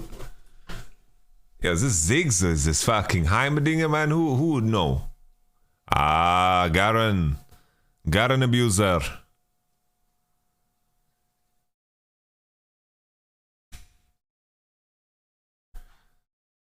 Carry us, Yamato? I'm so excited to play some Aurelion Soul. Aurelion Salt.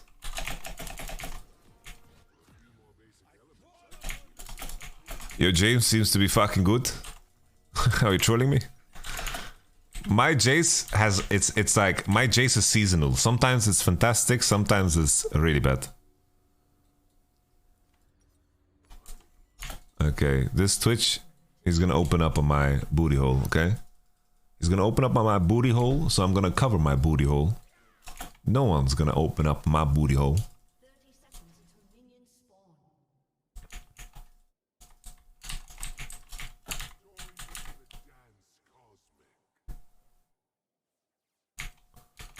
Aurelion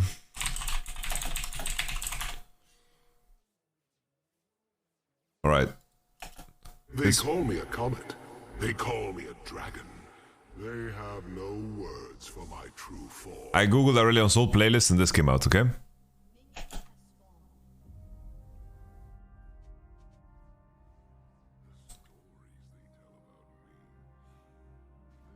Yeah, this is... I have to say, this Diana skin is so fucking ugly, man. It looks like it's straight out of a PlayStation 2 game.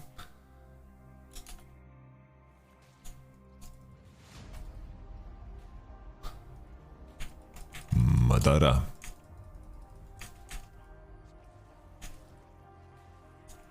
Fuck, he's hard pushing.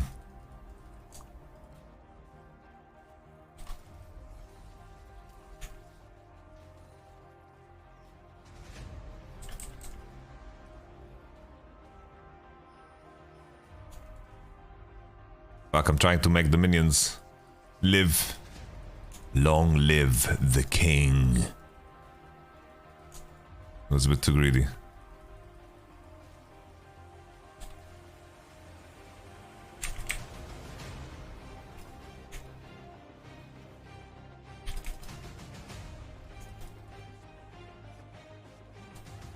Ash!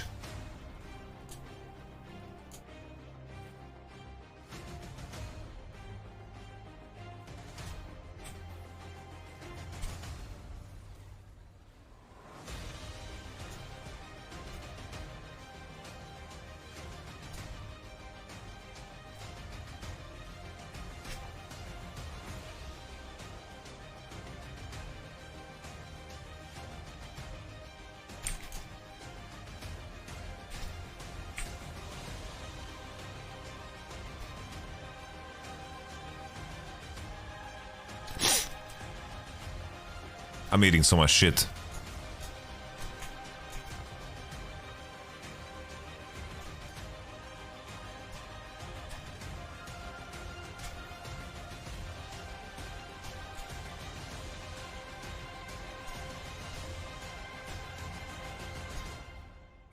I wish I had TP, but I don't.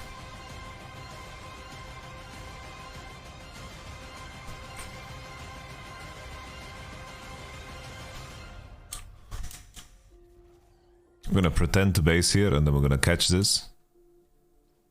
Catch this wave into base. Oh, nice. Warrington is smurfing. Long time YamatoCannon viewer, of course he's smurfing, guys. No surprises there.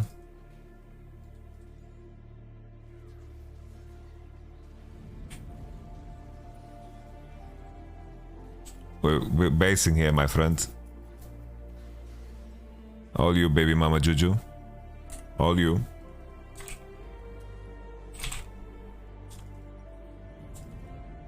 How long can I fly?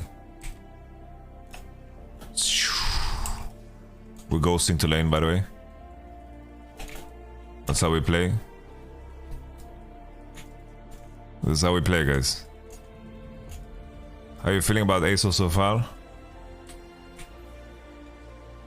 Honestly, so far I am intrigued. That's where my head is at.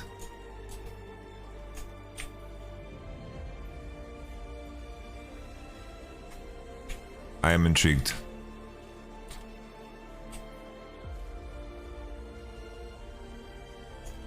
I am intrigued. You think we will see an ASOL? I'm not so sure yet. I have to see, my friend. Let me cook a bit, okay? He breathes fire, yes.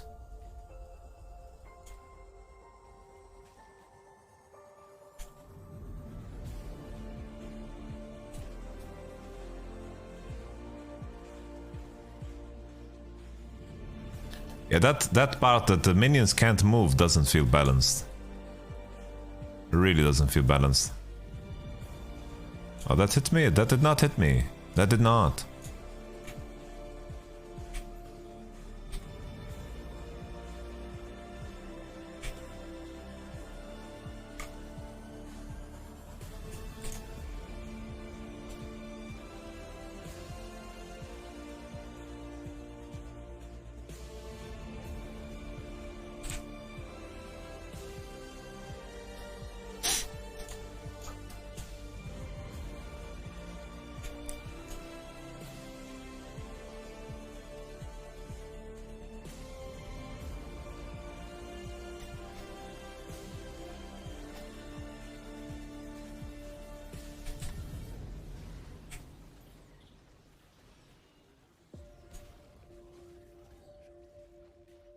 Okay. Push out. Nah, I'm okay, I'm okay. It's okay, Warrington. I don't know if you hear me, but if you do, then thank you. I appreciate it.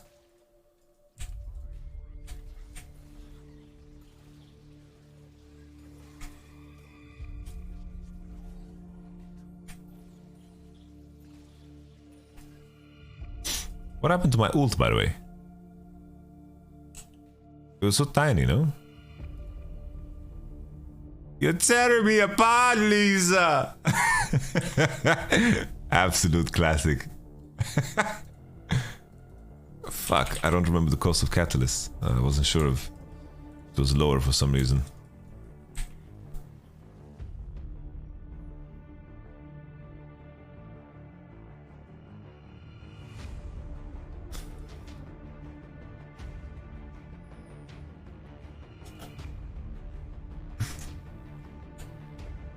Oh, okay, that makes sense, yeah, thank you.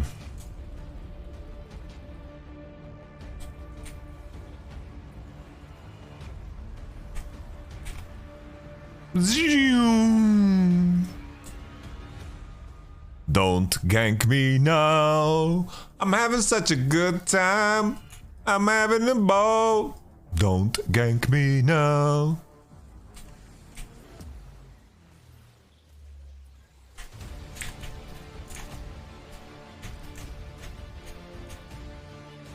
Now, honestly, these musical vibes are not it for me, man. Like, it's fucking 2 steps from hell shit, man. We're chilling. We're chilling. Fucking vibing, guys. Ain't happy.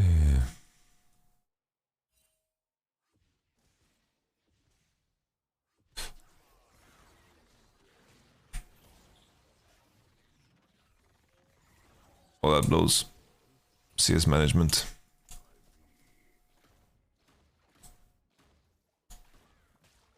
It's coming on, it's coming on, it's coming on.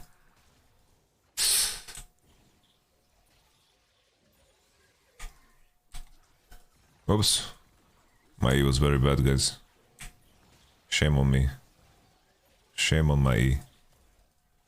But you didn't think so, I command you to.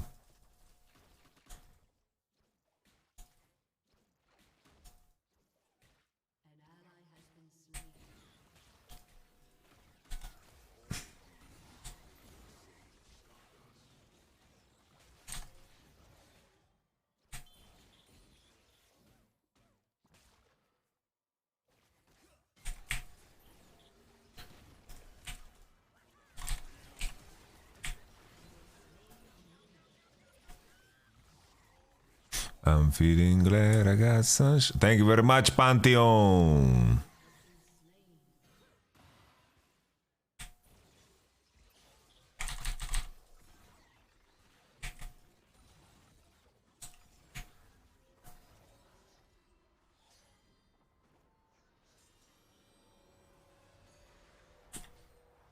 What mythic are we going for? We're going for Road of Ages.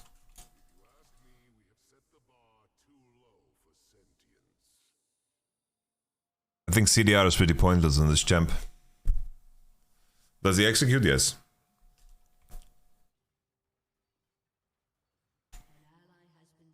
Totally. You can get to the point where you one-shot everyone with E. There he is.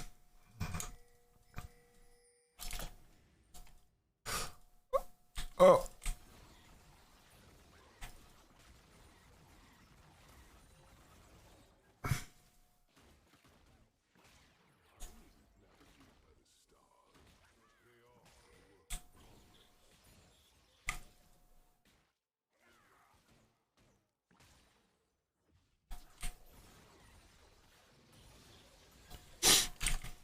Oh.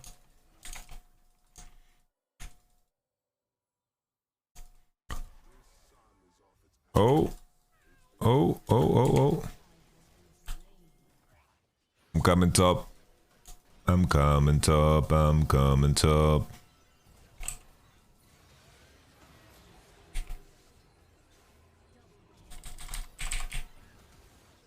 Fuck. He out-dragoned me.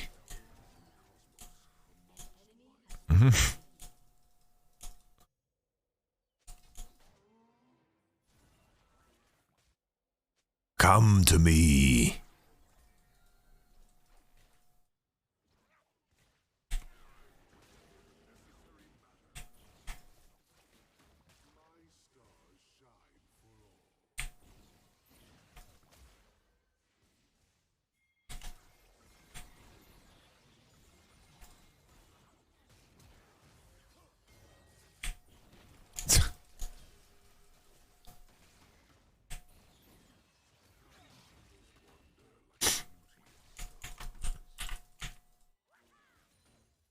Oops, that blows.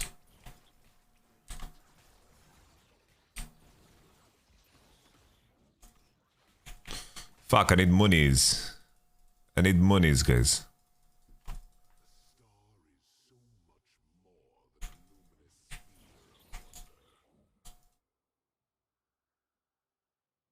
I think Doinby said tier is a must. Bro, how many times are you gonna write this? You okay, dude? Ah, kurwa! I got outplayed by the enemy dragon. Dragon gap!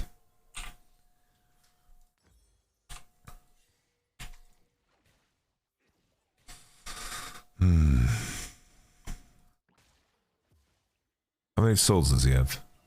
68. Okay, we don't get that many in jungle, I think.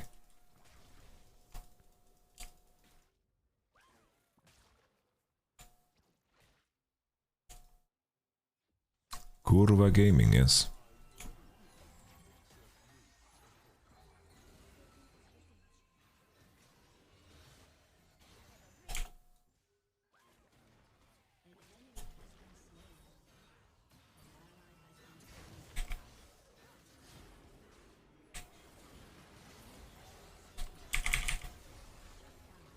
Sui! I'm waiting for my E cooldown. Bro, W resets just like that.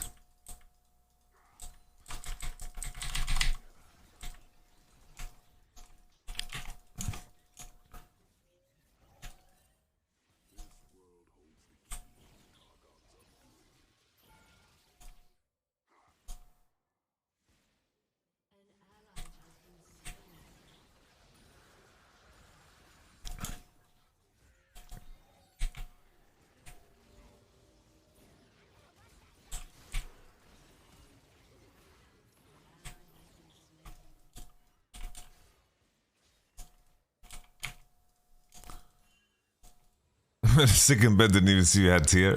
Yeah, I have tier. I thought you were just like a bot or something. Jesus.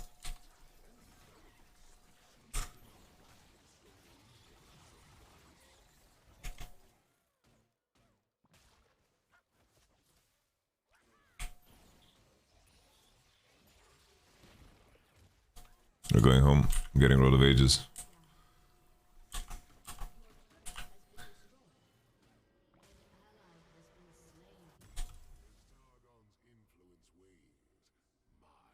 I have the humongous dungus. Could be a situation where maybe the other mythics are better.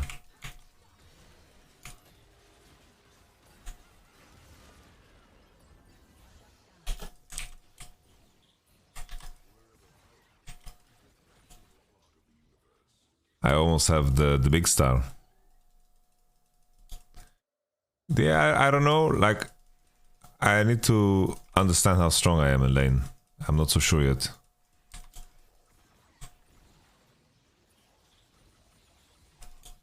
It's like now I feel fucking strong because I'm one-shotting every wave and I'm getting a lot of stacks.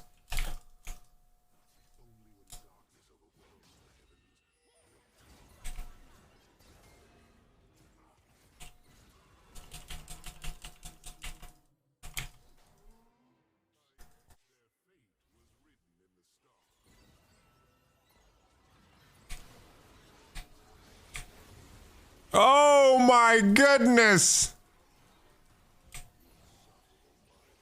Jesus!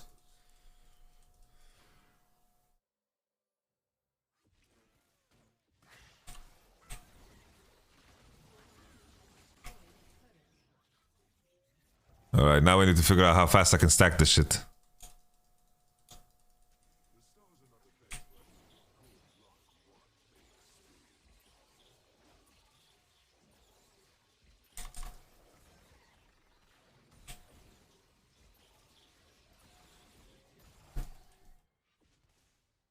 Fucking need more ease.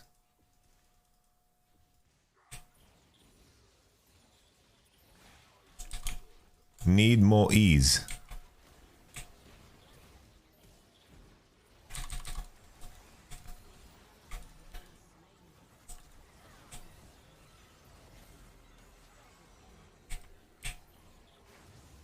Wee. Fuck, man, I'm griefing. Bro, what is... Like, the camera works so weird. The camera works very strange. Like, it fucking dragged me back to where I started from.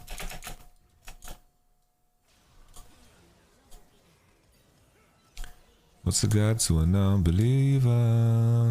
Who don't believe in anything?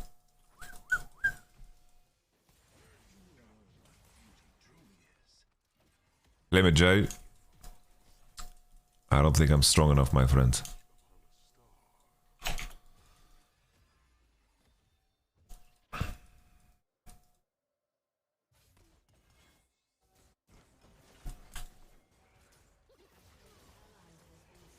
Oh damn, they're so strong.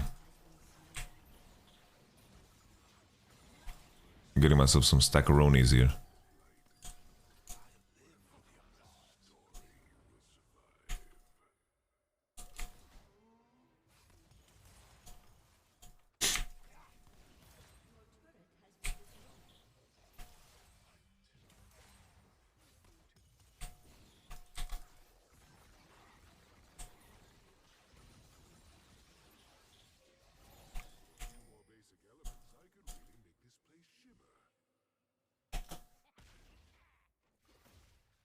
Damn.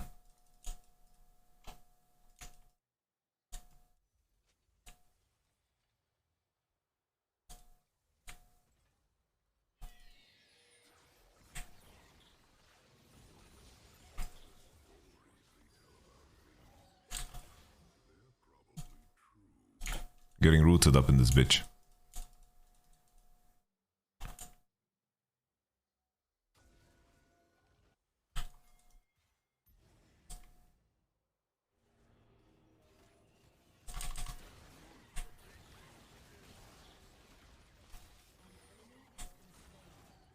All right.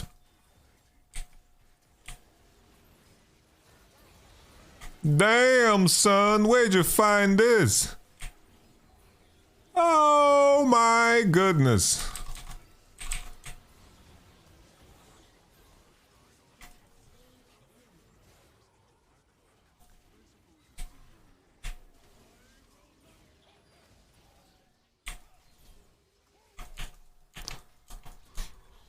Oh damn, what's a panty nude?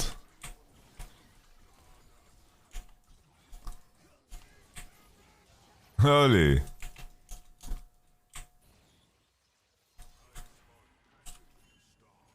I need the juice. Alright, we have the baby mama juju right now.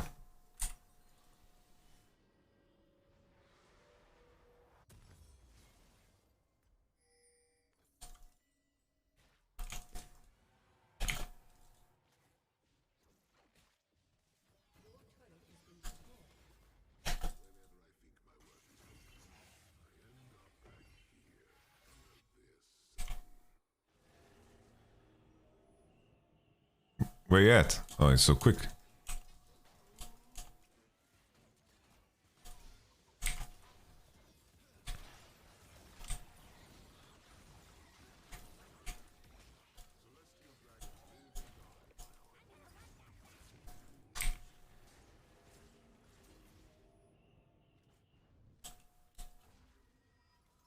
I'm busy out. See you.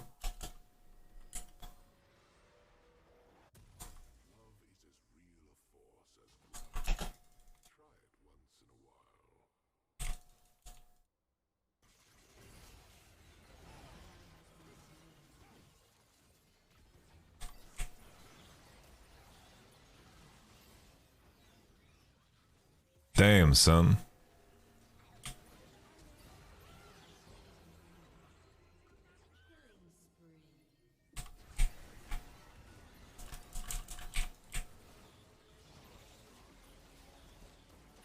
I am the Dragon Lord. This is way too fun, by the way.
Shibal.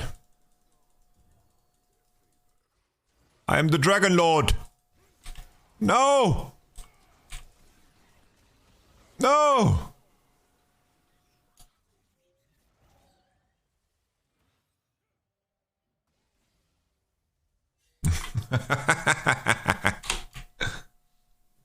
I'm having so much fun.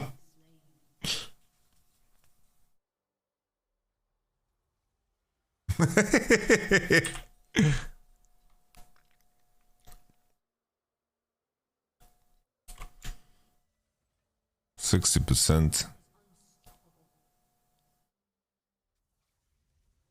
40%. My AP scalings are not super good. Let's try this.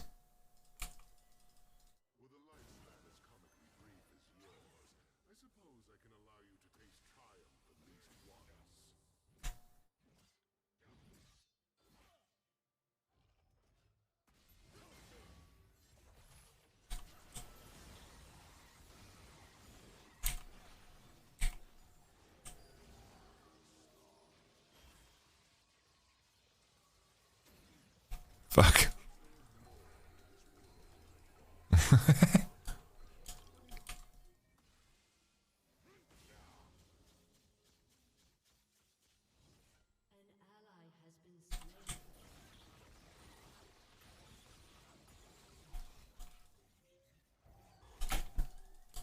I'm swimming here.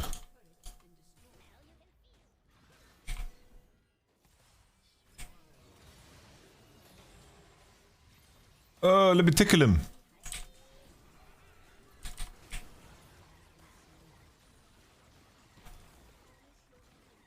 Bro, we're getting rooted by the Twitch W. Oh, Shibal.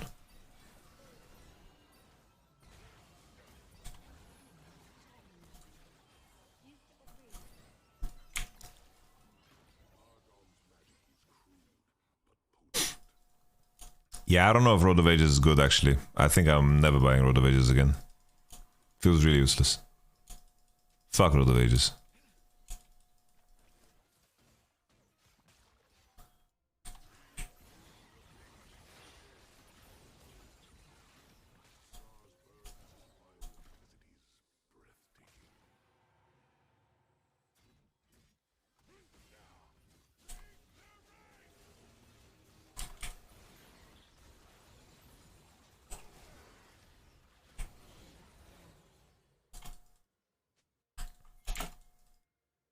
Let's do a little Nash gaze, guys.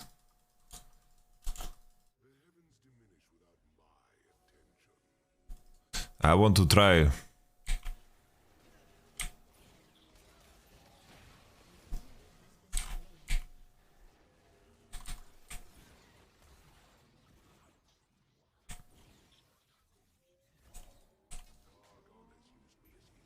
I don't want to ult him. He's not worth it. He is not worthy.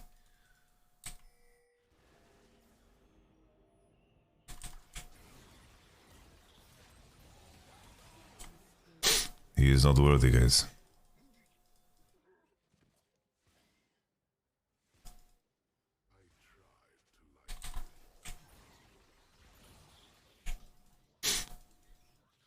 The cool thing about Roar Rides is that I heal a lot. Like, I do heal a lot, so maybe it's good. I'm indecisive. Look how much HP I get back right now from just using my spells.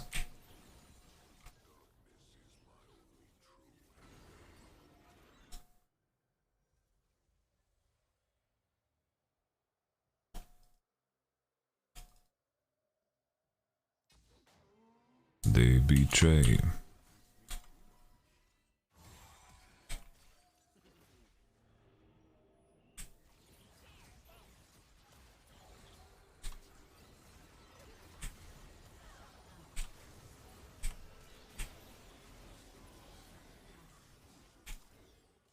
Wow.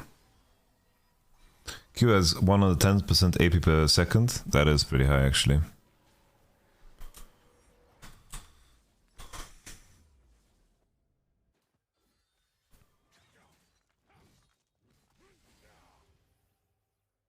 I don't know, I'm kind of monster scaled. Bro, I wonder if you can just play full tank Aurelion Sol, by the way. Like, your base numbers with this Cosmic Creator thing are crazy.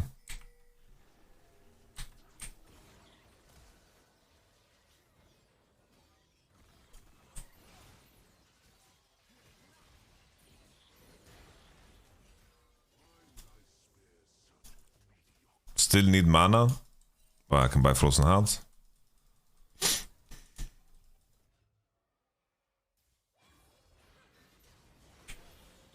I don't know, my base numbers are so high.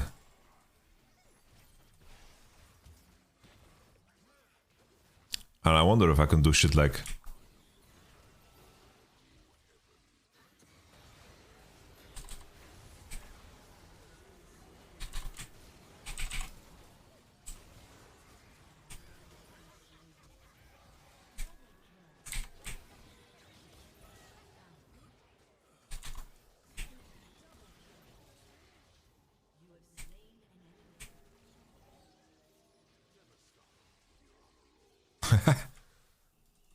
Fuck, I started smoking him too early.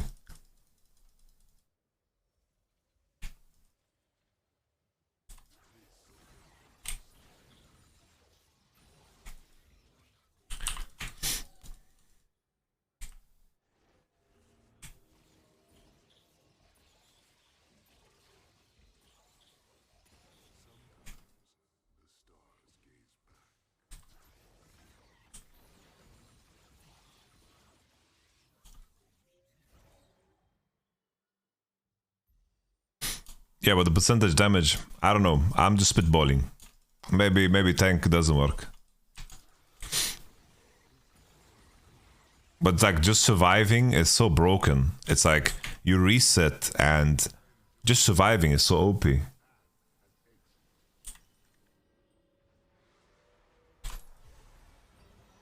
Oh shit. I want a base.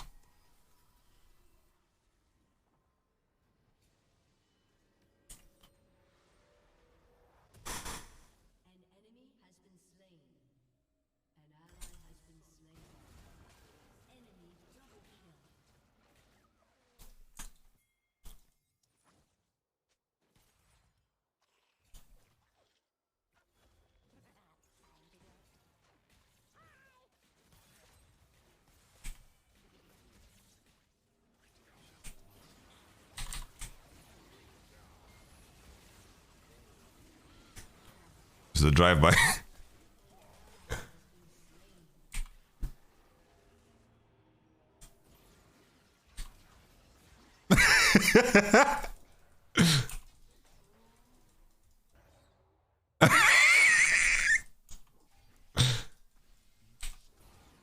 What the fuck just happened to me?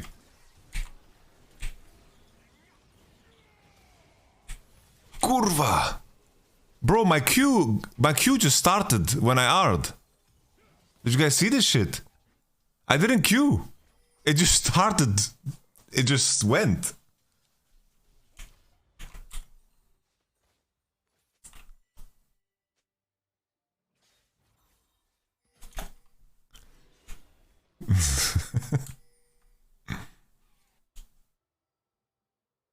I don't know what the... Bro, what do you mean extreme fat finger? No, it's a bug. I didn't press Q. It just started blowing flames. Extreme fat finger. Like, what do you think? What kind of fingers I have? Like a fat finger from R to Q. Show us finger, look.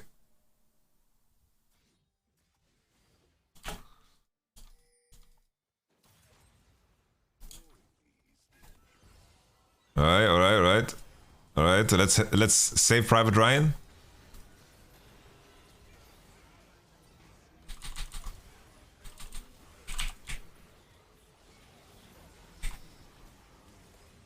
Oh man, I'm gonna die from Ignitus Maximus. Never mind. My cooldown went off. Bro, I'm getting poisoned. Poison in my veins.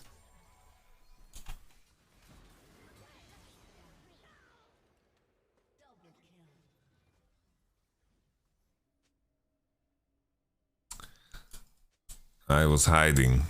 Phillips, you have new overheal? Look at this shield. Look at this dude. Alright, it's time to pop elixirs, guys. It's time to pop elixirs. Okay, Aphelios. There we go, Aphelios. Oh, Aphelios mechanics. Is that Viper guy, by the way? Is that Viper? I think that's Viper, guys. I think it's Nash Angle. Oh, bend it like Beckham. Oh, Warrington.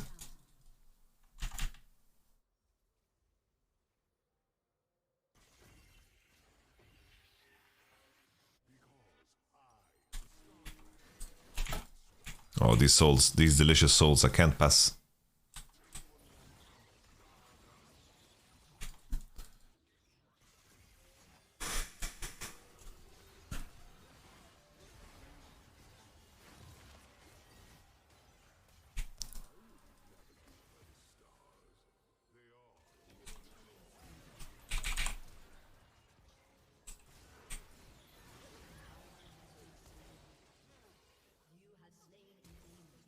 Ooh.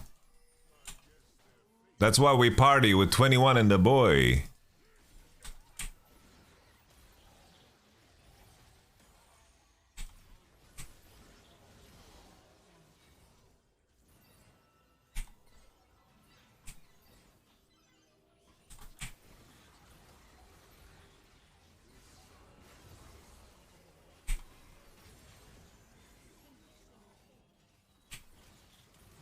Ash.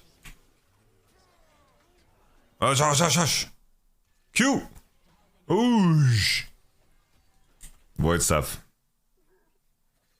The song is called Saint Anger.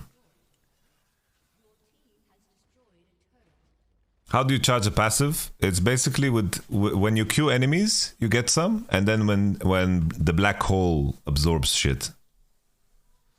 This champ must be dog shit when you're behind. Probably, yeah. I think if you can't stack your ult and so forth. Oh yeah, R as well. To let myself go free.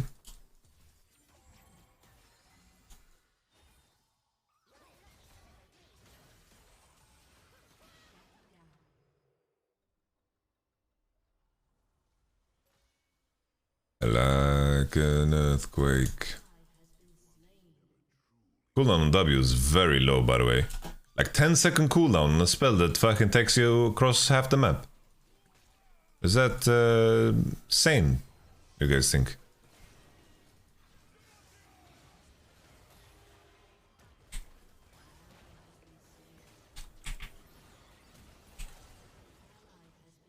Shit.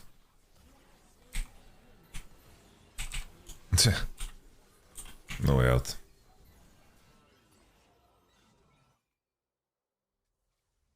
You play Hogwarts Legacy? I would want to, but I need to be on that streamer grind. I think if I played Hogwarts Legacy, everyone would peace out, you know? I am not at that level yet, you know? I need to engage with League of Legends, and I need to build a crowd around the game that everybody knows me about, you know? I feel like Zonia's is kind of not so great. Especially in this game, I don't think there's anything I can Zonya. I would love to play some Hogwarts.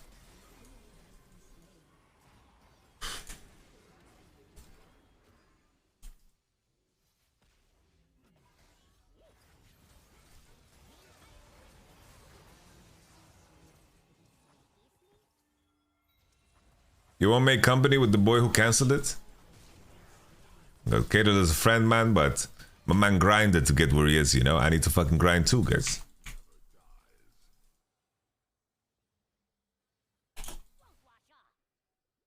I don't know, this seems crazy to me. It's like this. Look at the distance.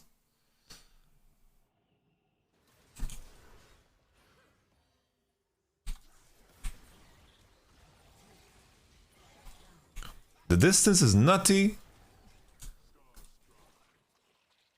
My ghost is popped.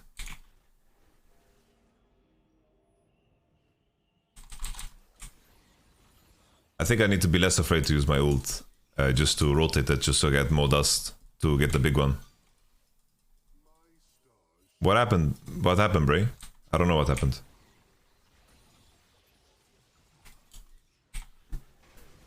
Oh man, fucking salad.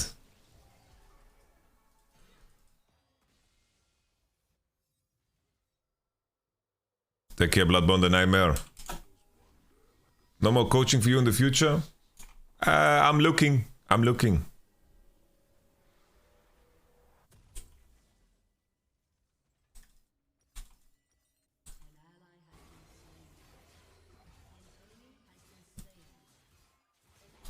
No, guys. I will not be joining EXO. I could tell you that much. It just... I won't be joining EXO. It's not so interesting for me right now.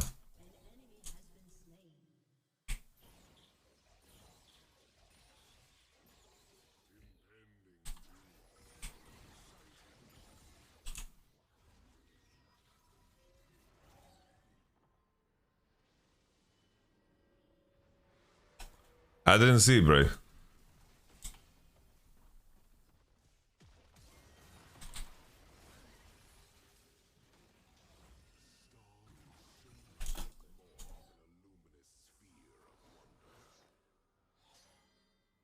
I played top lane competitively, jungle, mid, and AD.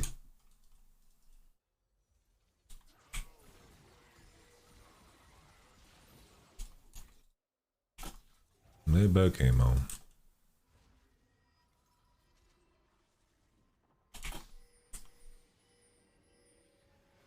I'm gonna just get a death cap here instead of demonic. And then we see what's up.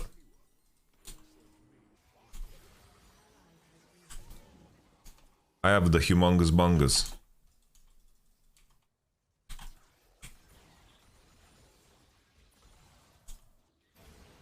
Oh shit. Fucking he was hiding. Can you try Ludens? What's the point? I think right now we don't need.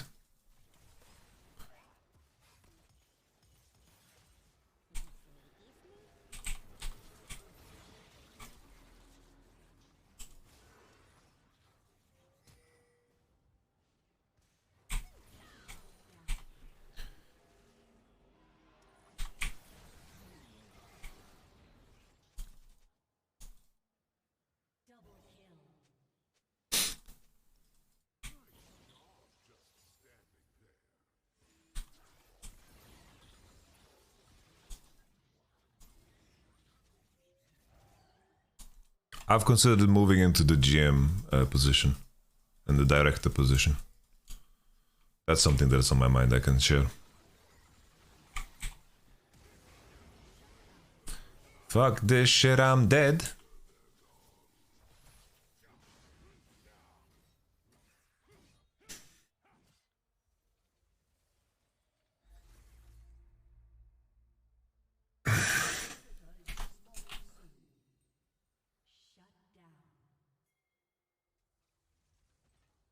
Gang signs at the window, you bish, you bish.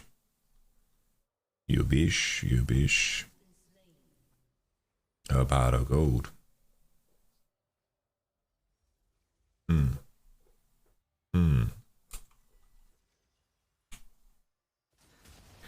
Yeah, Conqueror is interesting. It's just weird with how Q works, you know? I think Q only... It's like, you're not gonna stack Conqueror that fast. Please come back to Fnatic. Under very specific conditions.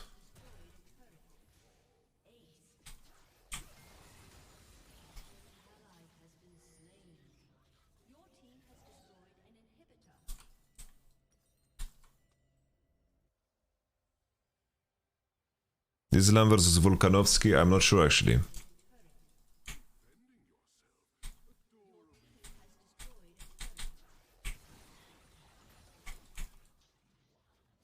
No way.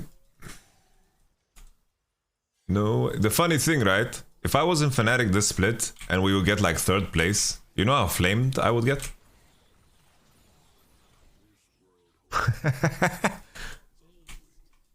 If we would get like 3rd in playoffs. You know how flamed I would get, dude?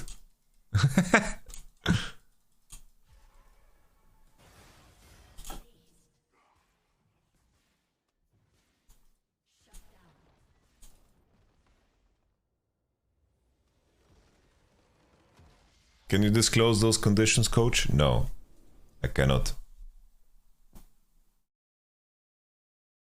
I cannot disclose those. Business tactics, my friend.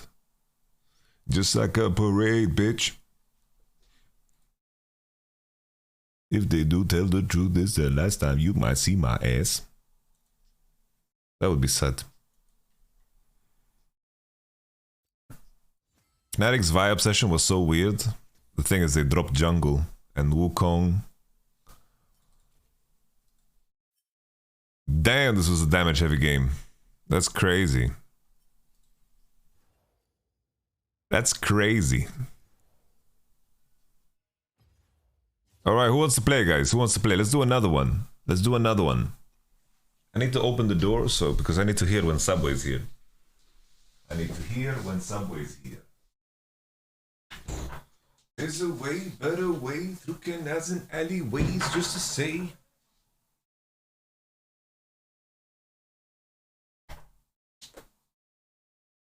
Just bring my car back, man. Just bring my car back, man. Antares.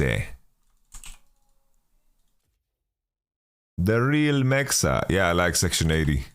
Section 80, high power. I like rigor mortis. I like ADHD. I like the song that goes.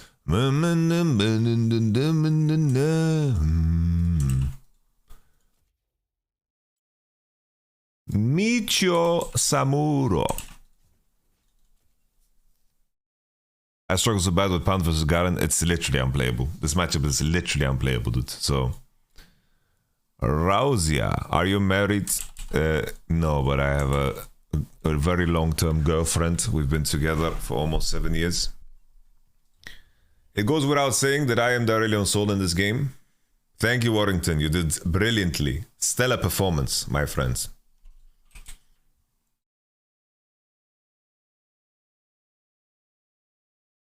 Yeah, you know, you... Bro.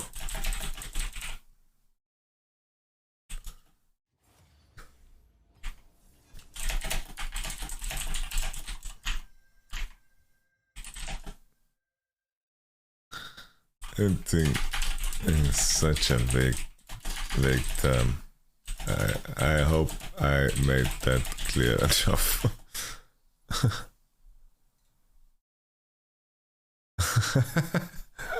Memento, I'm sorry, my man.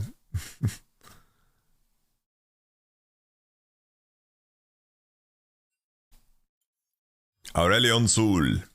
I'm going TP, by the way. Fuck that shit. And then we're trying Conqueror. I think Conqueror is gonna be trash. I'm worried that Conqueror is gonna be useless. I'm thinking Spellbook.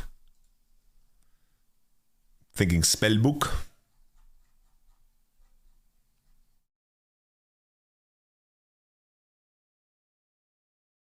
These men of power. First strike. First strike, full scaling. Oh, minion dematerializes. Brilliant. Oh, minion dematerializes. Fucking smart, by the way. I should have thought of that. Minion dematerializes. Clutch, dude. It's broken on this champ.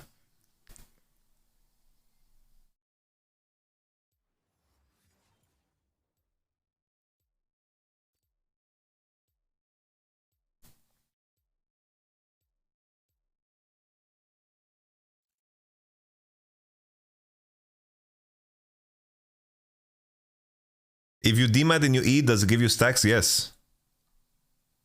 Anything that dies in the E gives me stacks.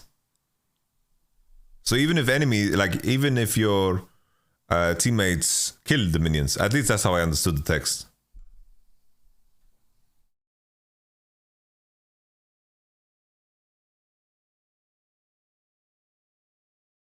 I think so. Let's try. Let's try. We're playing to try. We're playing to try. So long ago. I'll do my ad break right now. Actually, I can't even. I ran an ad apparently. Fnatic blooper reel. Oh no, what am I about to watch? Oh, that's the wrong window.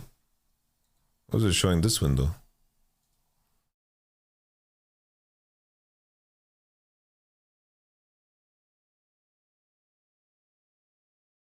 Whatever.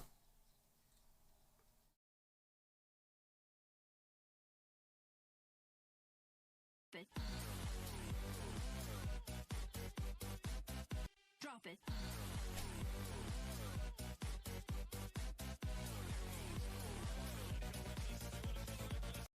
Oh my god, dude.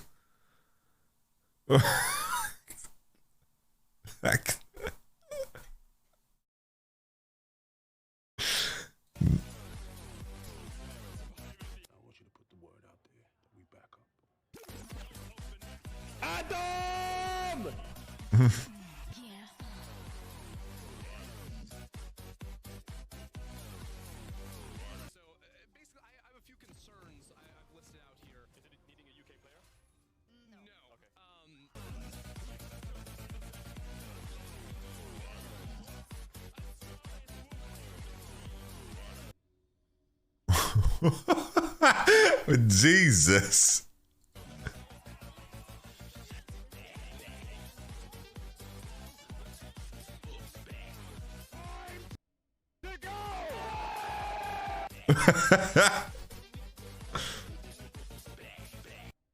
Jesus Christ. That's a bit rude, guys. Hey. Hey, hey, hey, I'm starting to hear. There's nothing else I can say. Hey, hey.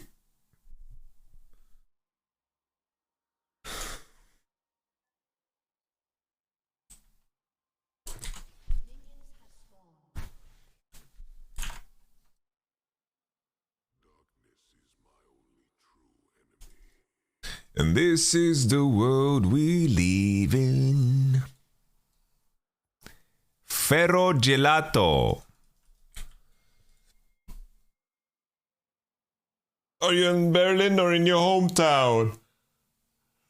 I'm here. Lux, fuck me.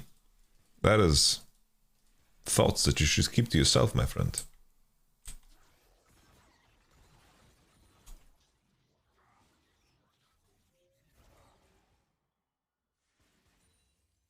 Outplayed, son. Outplayed and outscaled.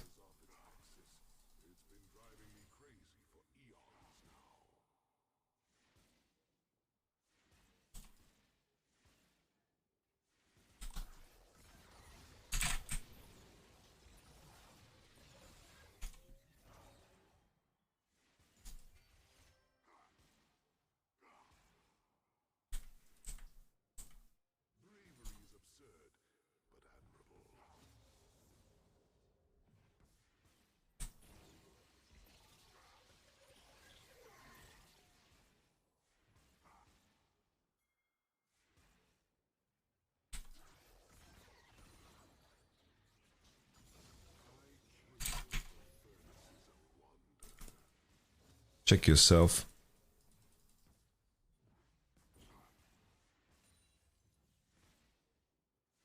Ah!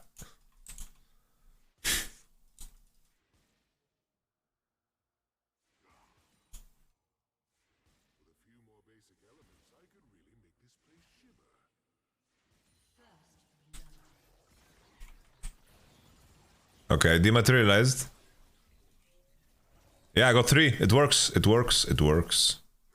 It works.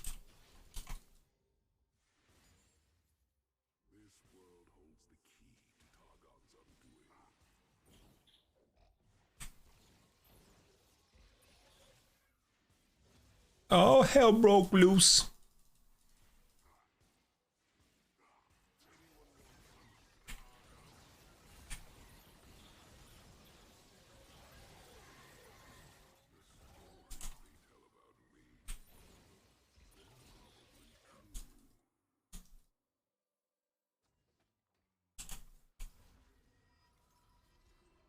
We need Fnatic Cadril as coach. Can you get it done? That's never gonna happen, by the way. Why the fuck would Cadril? Why would Cadril do that to himself? Fuck, this base is tragic, actually. I'm gonna CP.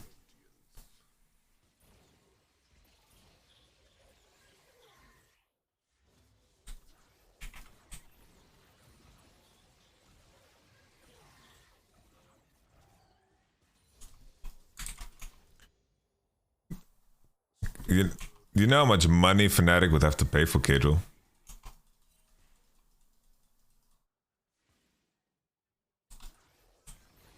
And it's like, if Fnatic is considering to make...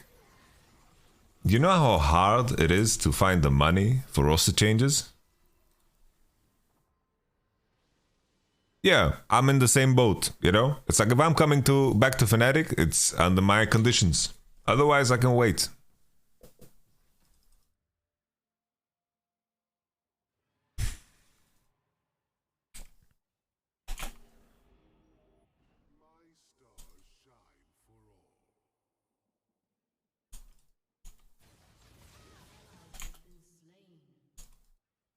Yeah, I think Qmax also makes more sense.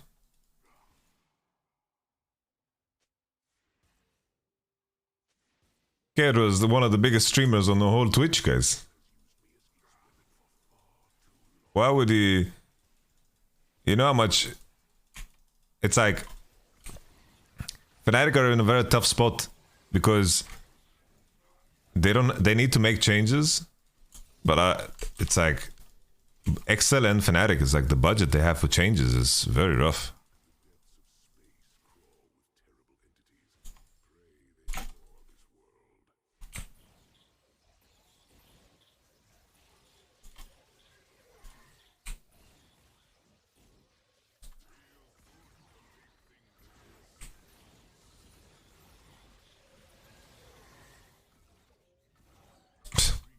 We are both so boosted.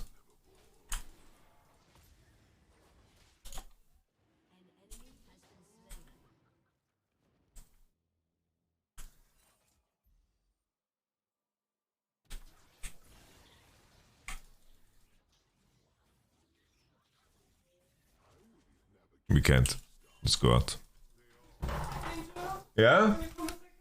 No, I'm in game. 5 minutes. Yeah, I'm in game, so unlucky.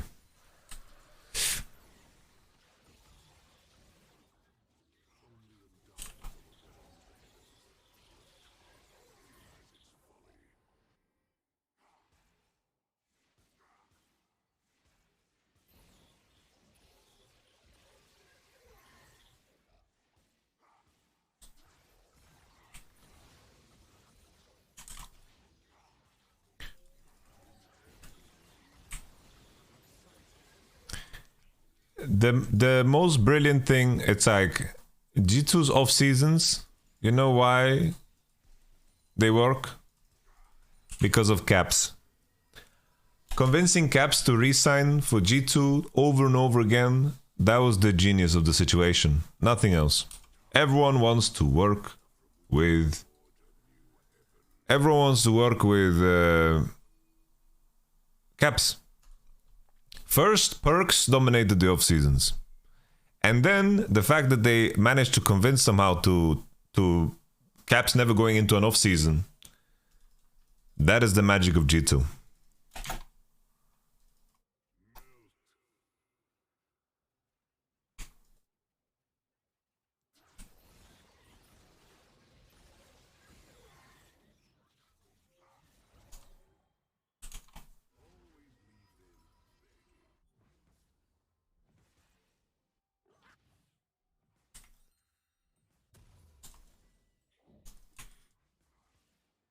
Waiting for the outcome.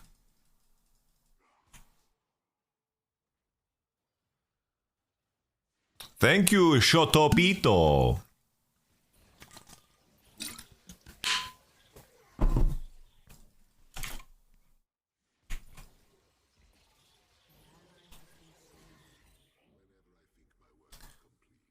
Well, Caps wanted to leave because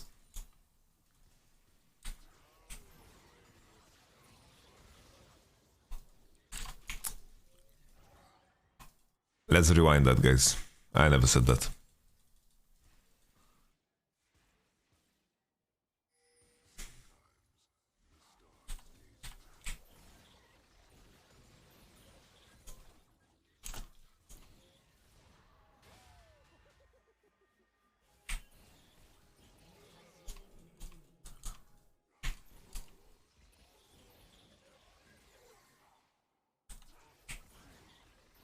You guys think that Fnatic is not begging Upset to play the game for them right now?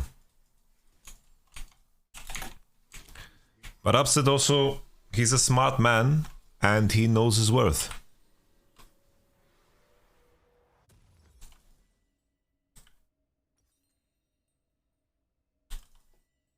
He's only gonna come back if it's correct for him to do so.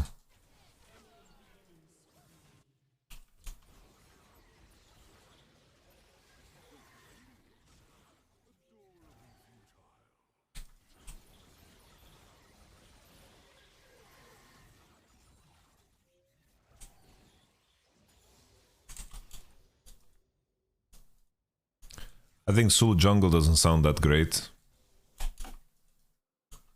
Because, at least in the previous game, it didn't look like he was getting that many stacks. I wanna look here.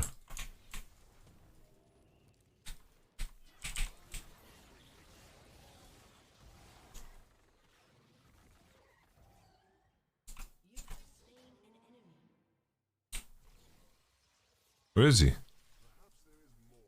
Where did he go?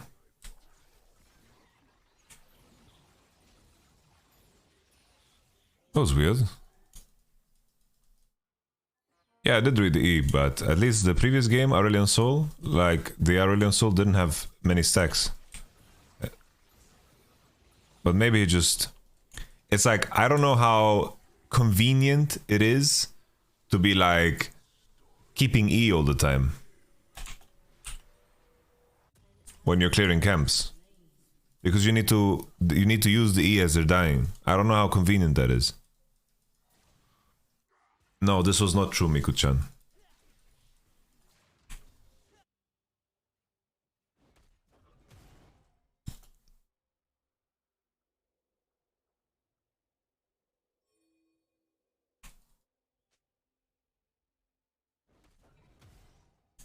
Okay, I'm gonna murder him.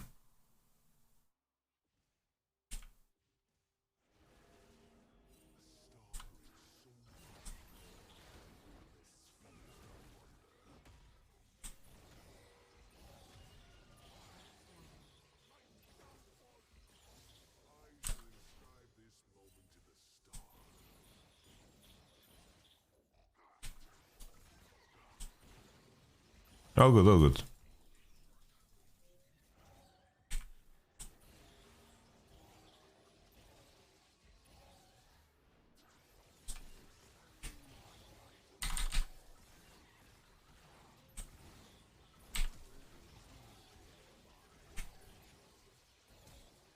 Can't do it through minions.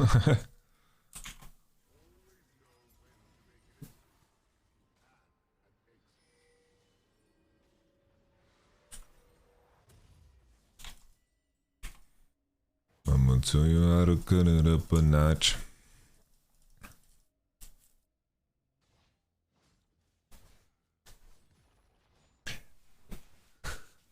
I'm having so much fun. I'm not gonna lie, guys. I'm having so much fun. Like, I'm enjoying myself.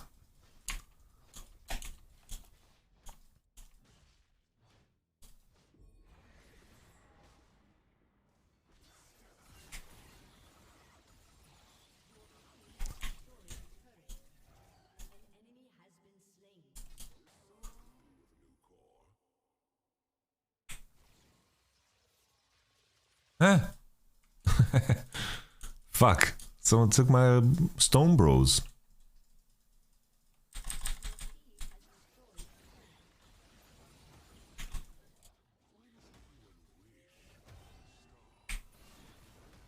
Oh, that it.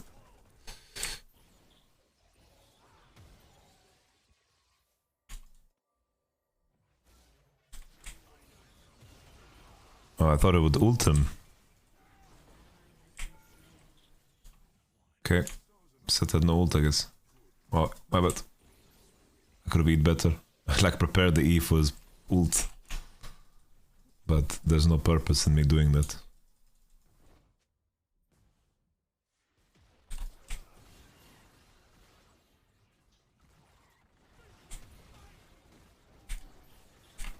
Oh shit, I cancelled it. I cancelled it!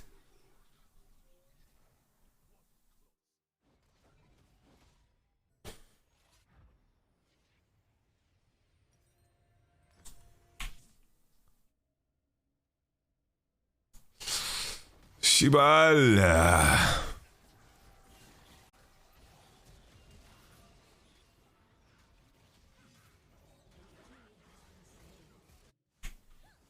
Triste.